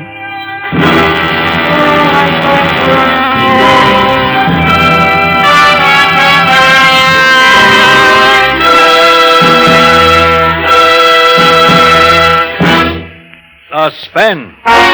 Self-Defense, starring Marcia Hunt. Presented by Roma Wines. That's R-O-M-A, Roma Wines. America's largest selling wines. When you serve your favorite Roma wine, you enjoy the rich reward of nature's treasure. Selected California grapes, gently pressed at their peak of goodness. Then, with ancient skills and unmatched winemaking resources, Roma master vintners guide these natural juices unhurriedly to tempting taste perfection. These Roma California wines are placed with other mellow Roma wines to await later selection from the world's greatest reserves of fine wines for your pleasure. If you are expecting friends this weekend, give everybody a treat. Serve glorious nut-like Roma sherry, fruity Roma port, or mellow Roma muscatel. Enjoy the better taste that has made Roma wines America's favorite wines. That's R-O-M-A, Roma wines. Marcia Hunt may currently be seen in the United Artists film Carnegie Hall. Tonight's suspense play was by Arthur Julian and Howard Lee. Next Thursday, same time, you will hear Dennis O'Keefe as star of Suspense. Produced by William Spear for the Roma Wine Company of Fresno, California. This is Truman Bradley with today's reminder from Roma. Your community chest supports supervised children's recreational centers in neighborhoods and youth organizations. These are red feather services needed by every boy and girl. Keep them going. Give now. Give generously to your community chest.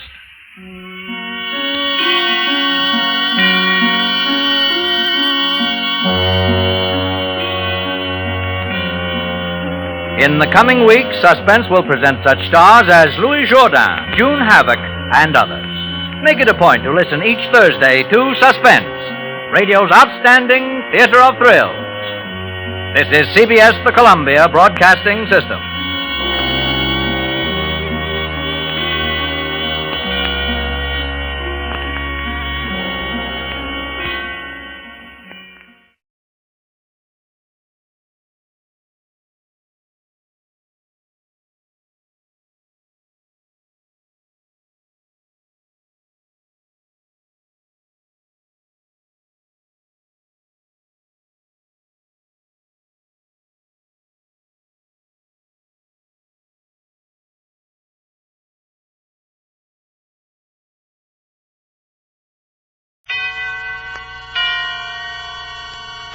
Suspense. Tonight's Suspense brings you an all-star cast of Hollywood's finest radio players in 100 in the Dark. But first, wherever hospitality is a gracious art and entertaining is the last word in luxury, the first name in wines is Cresta,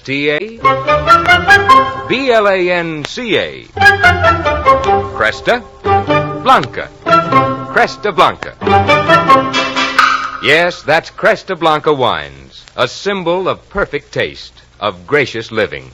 To pay your guests a sincere compliment, distinguish your holiday dining by serving a fine Cresta Blanca California Burgundy or Sauterne.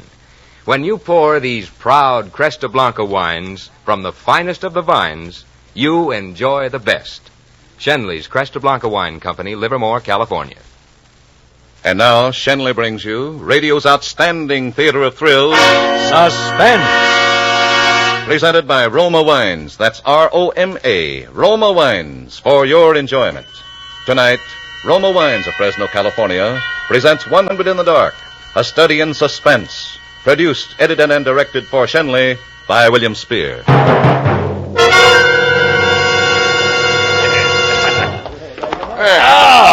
Oh, that was a fine meal indeed. Me for the club any time. Here. You can all sit here, Queenie. Oh, yes. If you'll just draw up that chair for Mr. Peters. There you are, Peters. Thank you. You all know Peters? Oh, this is Mr. Steingall. How do you do? Glad to know you. Mr. DeGalia. Yeah, I believe we've met. Yes, how are you? You know each other. And the one who drew up your chair, Mr. Rankin. Thanks for the chair. Well, I guess we're all acquainted. Now, to get back to our table discussion. Oh, yes. Oh, how about some coffee? All of us, eh? Oh, fine. Oh, John.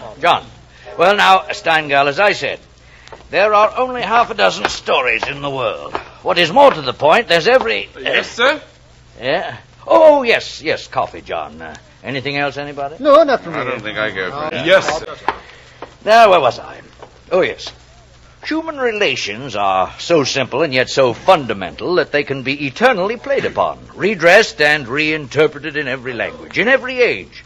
They remain inexhaustible in the possibility of variation. Well, that's true, of course. Yeah, well, that's very possible. Well, now, But you... take the eternal triangle. 2 men and a woman, or 2 women and a man. Its variations extend into the thousands. That right, Rankin? Well, in a way, yes. But... Oh, yes, coffee. Yes, just set them right down. I'm there, afraid John. we can't see eye to eye, Quinny. Now, I believe there are situations, original situations, that are independent of your human emotions. They exist just because they are situations. Accidental and nothing else. Now, as for instance. Well, I'll cite just an ordinary one that happens to come to my mind. Well? Now, you take in a group of 5 men, such as we are here. A theft takes place. A theft? One man is the thief.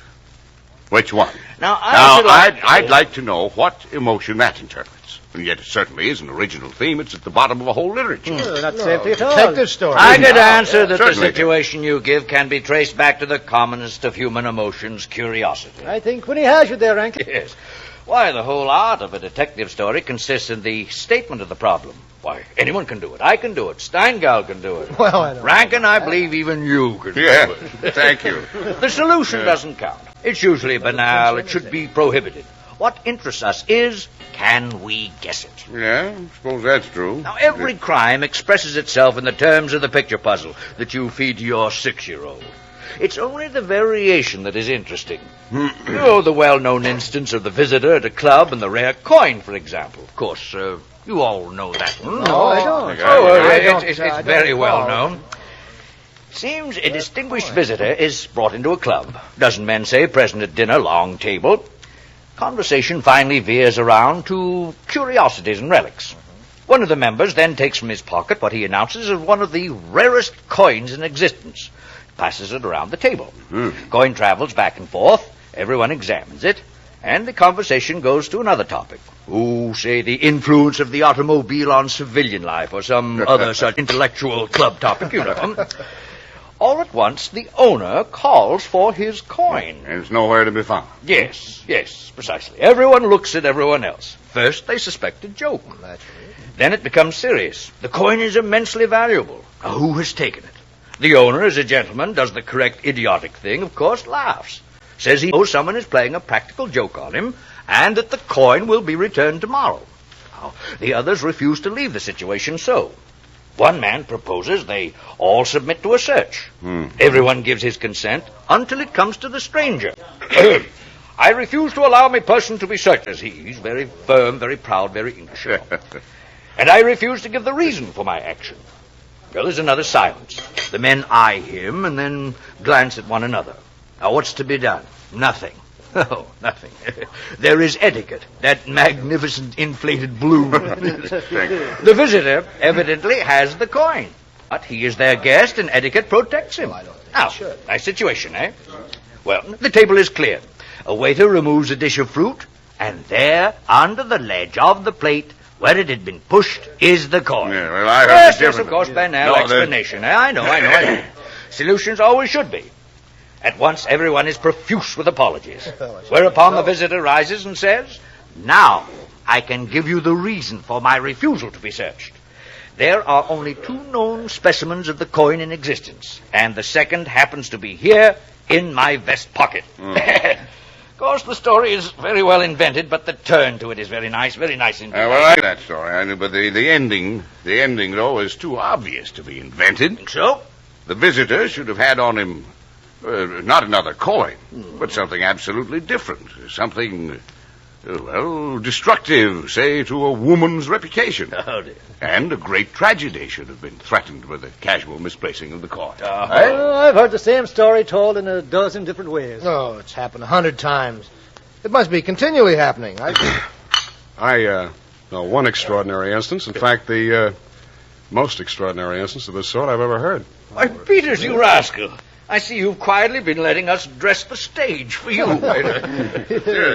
Well, it's not a story that'll please everyone. Oh, why not? Because you'll want to know what no one can ever know. It has no conclusion, then, huh? Yes and no. As far as it concerns a woman, however, quite the most remarkable woman I've ever met, the story is complete. It concerns a woman. A woman. And a crime. A crime of thievery, such as we've been discussing, eh? A crime of thievery, yes. Quite a story. I think, yes, I have just time before I catch my train to tell it to you.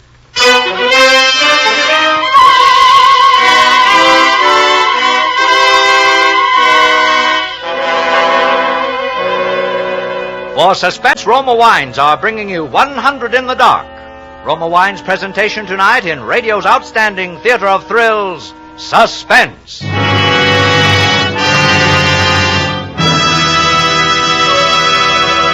Suspense, radio's outstanding theater of thrills, is presented by Roma Wines. That's R-O-M-A, Roma Wines, selected for better taste from the world's greatest reserves of fine wines.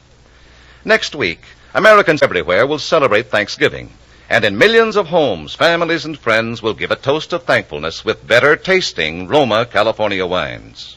That's because Roma wines are America's favorite wines for festive occasions as well as everyday enjoyment. No matter what you're planning for Thanksgiving dinner, there's a fine Roma wine to make every morsel a taste delight. Glorify the flavor of your turkey with golden-hued, delicate Roma Sauterne. Or if you're having meat, enjoy robust, full-bodied Roma Burgundy, the perfect flavor mate of your favorite roast. That's why more Americans enjoy Roma wines, that's R-O-M-A, Roma wines, than any other wines. And now, Roma wines bring us back to the Artists and Writers Club, where 5 club members regaling themselves over after-dinner coffee are settling down to hear a story told by a guest, a certain Mr. Peters. His is a narrative well calculated to keep his listeners in suspense. Quinny, before I start, I wonder would you ask John, I believe is his Oh, name? yes. John. Yes, gentlemen? John, I have a train to catch. Would you be good enough to get me out of here in exactly 15 minutes? In 15 minutes, sir. Thank you. Well, you have our attention, Peters. It concerns a woman. Do I know the woman? Possibly. Probably, I should say, but no more than anyone else. Oh, an actress. What she's been in the past, I don't know. Promoter would better describe her. A very feminine woman, and yet, as you shall see, with an unusual, instantaneous masculine power of decision. Oh, Peters, you're destroying your story. Your preface will bring an anticlimax. You shall be the judge. course, it should be particularly interesting to you because I believe most of you are acquainted with the people involved. Oh, really? The names I shall use, of course, are disguises.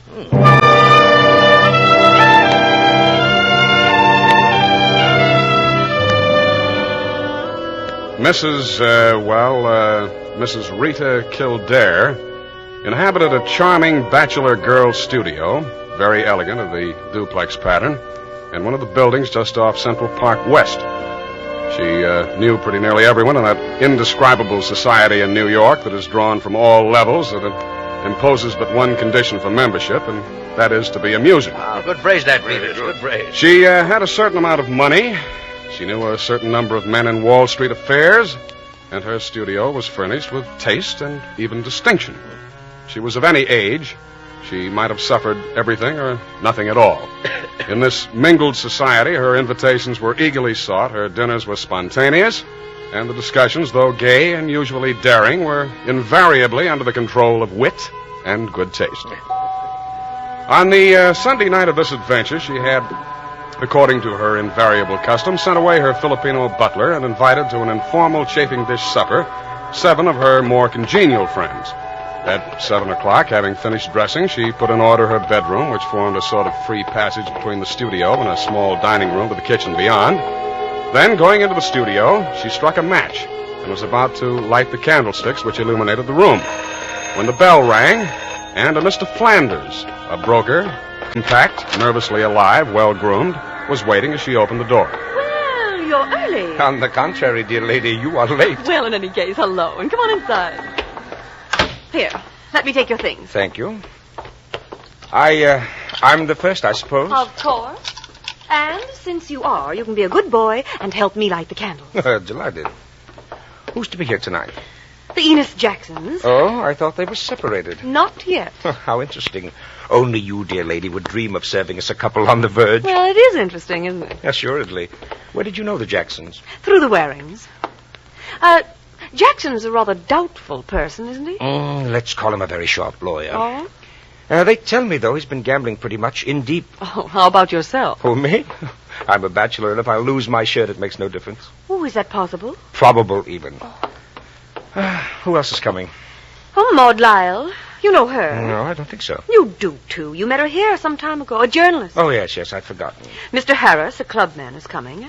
And the Stanley Cheevers. The Stanley Cheevers? Uh-huh. Are we going to gamble? Well, don't tell me you object. Oh, certainly not. Only the Cheevers, they play quite a game. Well united, and they have an unusual streak of good luck. Say, by the way, it's Jackson, isn't it, who's so attractive to Mrs. Cheevers? Quite right. Well, what a charming party. Mm-hmm. And where does Maud Lyle come in? Oh, don't joke. She's in a desperate way. And young Harris? Oh, he's to make the salad and cream the chicken. I see the whole party. I, of course, am to add the element of respectability. Of what? I apologize. That's better. No one, of course, knows who's coming. No one, of course.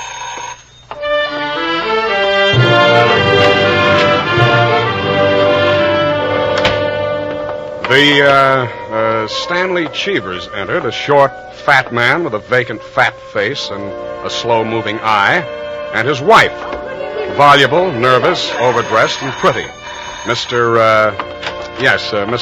Harris came with Maud Lyle, a woman, straight, dark, Indian, with great masses of somber hair, held in a little too loosely for neatness, with thick, quick lips and eyes that rolled away from the person who was talking to her. I'm sorry, we're late. The Enos Jacksons were late and still agitated as they entered. His forehead had not quite banished the scowl, nor her eyes the scorn.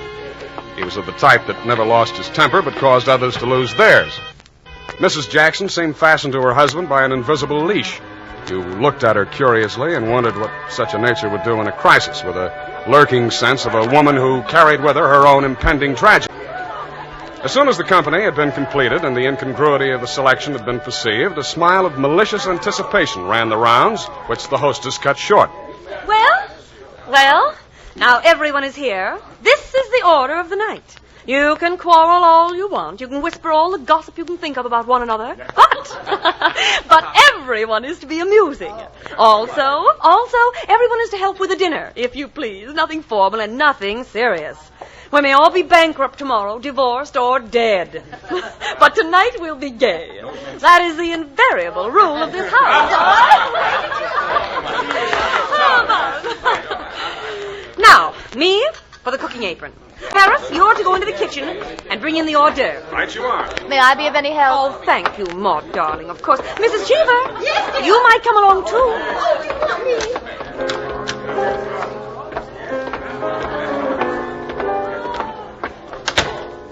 There, now. Oh, Maud, darling, please tie me up and back, will you? Oh, yes. There you are. Fine, thank you. Now, to get these rings off. Soap and water always seem to do it. Oh. There. There we are. Rings are so beautiful. Oh, thank you. They're very nice. But there's only one that's very valuable. The sapphire. It's beautiful. Oh, let me see.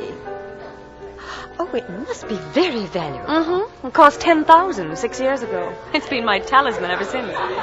For the moment, however, I am cook. Wait, are you going to leave the rings out like that? Of course, silly. Temptation, you know. Oh. Now I am the cook. Maud Lyle, you are scullery maid. Harris is the chef, and we're all under his orders. Mrs. Cheever, did you ever peel onions? Good heavens, no. There are no onions to peel. All you have to do is help set the table. Well...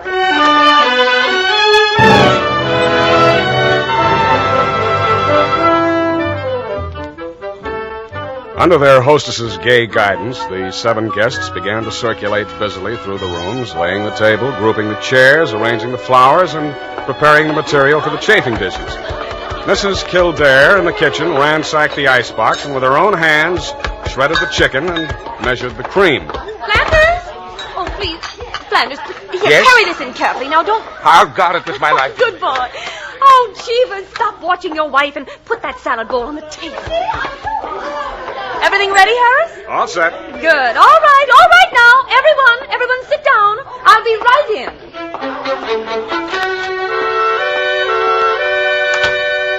She went into her bedroom, took off her apron, and hung it in the closet. Then, going to her dressing table, she drew the hat pin around which were her rings from the pincushion and carelessly slipped them on her fingers.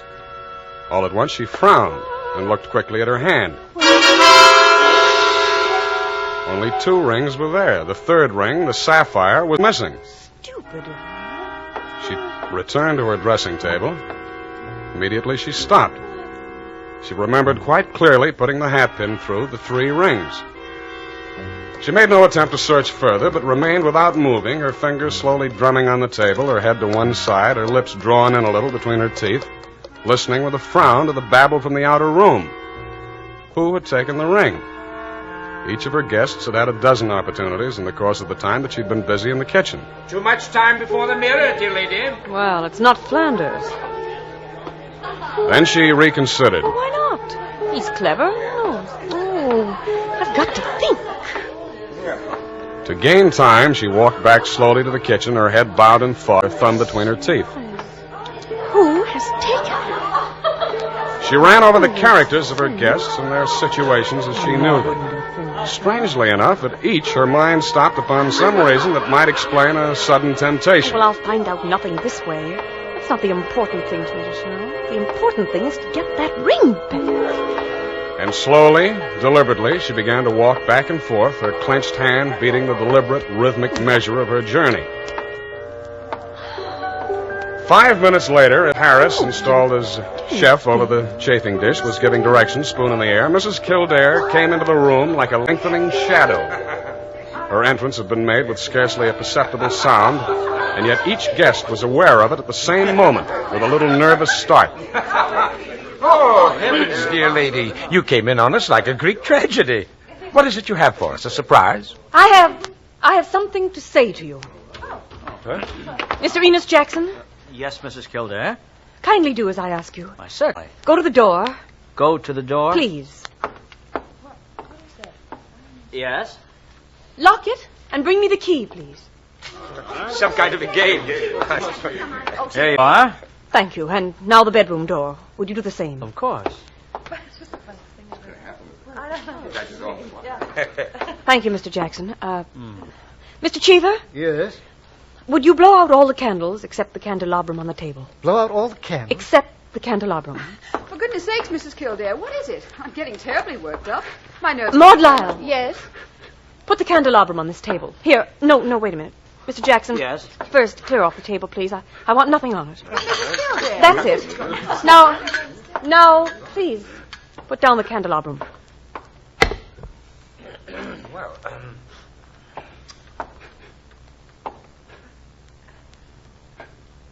Well, that's the last candle.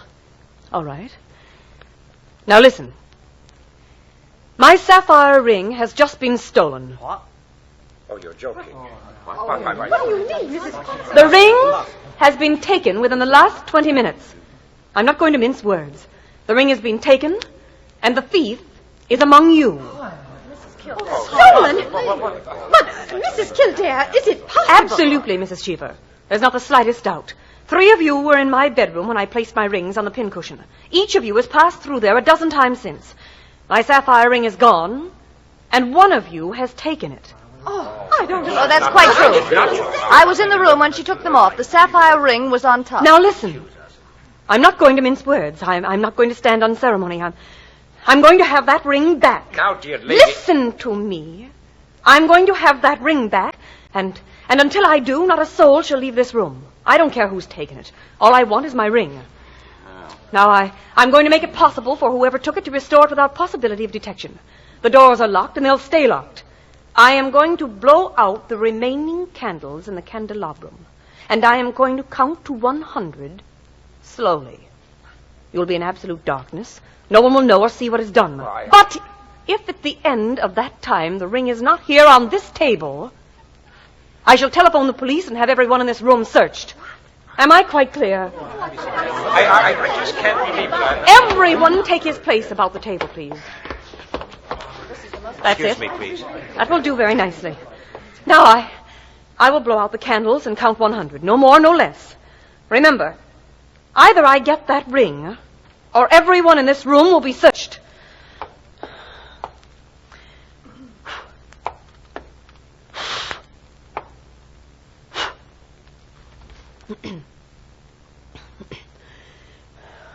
One, 2, 3, 4, 5, 6, 7, 8, 9, 10, 11, 12, 13, 14, 15, 16, 17, 18, 19, 20, 21, 22, 23, 24, 25, 26, 27, 28, 29, 30, 31, 32, 33, 34, 35, 36, 37, 38, 39, 40, 41, 42, 43, 44, 45, 46, 47, 48, 49, 50.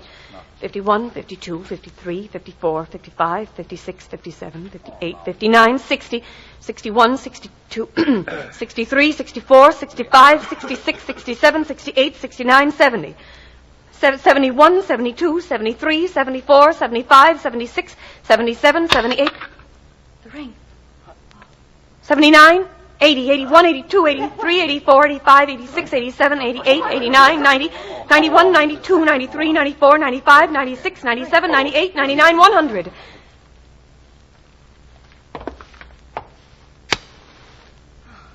Mr. Cheever, you may give it to me. Well, now that that's over, we can have a very gay little supper. Harris, will you please help me light these candles?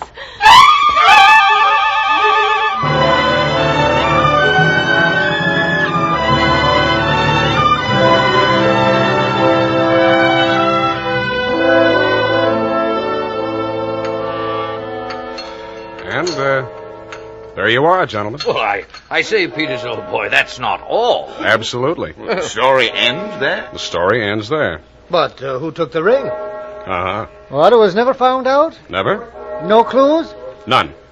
I'm not sure I like the story. It's no story at all. Oh, permit me, it is a story, and it is complete.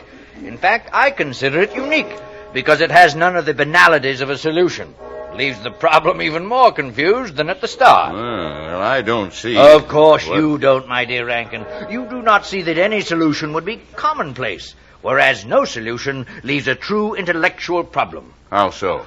Well, in the first place, whether the situation actually happened or not, which is in itself a mere triviality, Peters has told it in a masterly way, the proof of which is that he's made me listen. Let's observe. Now, each person present might have taken the ring. Flanders, a broker, just come a cropper. Maud Lyle, a woman on the ragged side of life, in desperate means. Either Mr. and Mrs. Cheever, suspected of being card sharps, and a very good touch there, too, Peters. Mr. Enos Jackson, a sharp lawyer, or his wife, about to be divorced. Even Harris, concerning whom very cleverly Peters has said absolutely nothing, to make him quite the most suspicious of all. There are, therefore, 7 solutions, all possible, all logical. But beyond this is left a great intellectual problem. How so? Was it a feminine or a masculine action to restore the ring when threatened with a search, knowing that Mrs. Kildare's clever expedient of throwing the room into darkness made detection impossible? Or was it a woman who lacked the necessary courage to continue, or was it a man who repented his first impulse? Is a man or is a woman the greater natural criminal? That's simple, Quinny. A woman took it, of course. Oh, on the contrary, it was a man.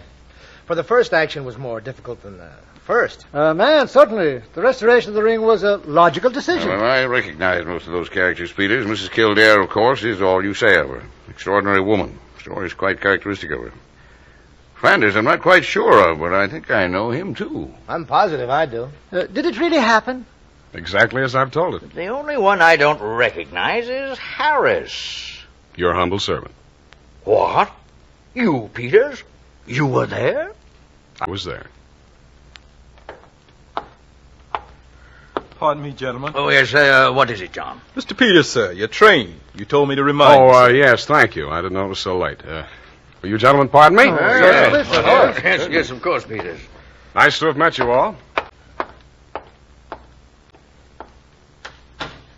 Curious chap. Extraordinary.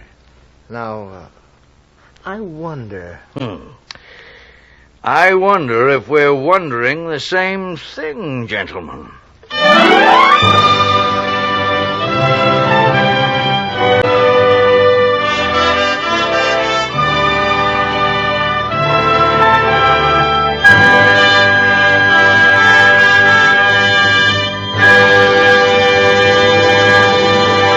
Suspense! And so closes 100 in the Dark.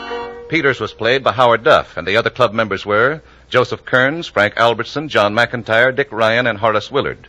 Teresa Marshall was Rita Kildare, and at her party were Jeanette Nolan, Wally Mayer, Mary Jane Croft, Jerry Hausner, and Grace Gillern. Tonight's study in suspense, presented by Roma Wines. That's R-O-M-A, Roma Wines, America's favorite wines. If you could see how Roma California wines are grown, you'd understand why they are America's favorite wines. First, you'd see how Roma selects and presses only the choicest grapes. Then how Roma master vintners with ancient skills and unmatched wine-making resources guide this luscious grape goodness unhurriedly to tempting perfection. Finally, these better-tasting Roma wines are placed with other mellow Roma wines to await later selection for your enjoyment from the world's greatest reserves of fine wines. This is Truman Bradley with a suggestion for making your Thanksgiving dinner even more enjoyable. Top off the meal with glasses of fruity Roma Port. Roma Port is a truly distinguished entertainment wine, ruby red, full-bodied, clear as a bell. Be sure to ask for Roma. That's R-O-M-A, Roma Wines, America's largest selling wines. Thank you. Tonight's suspense radio play was adapted by Jack Fink for a short story by Owen Johnson. Suspense. Produced and directed by William Spear for the Roma Wine Company of Fresno, California. This is CBS, the Columbia Broadcasting System.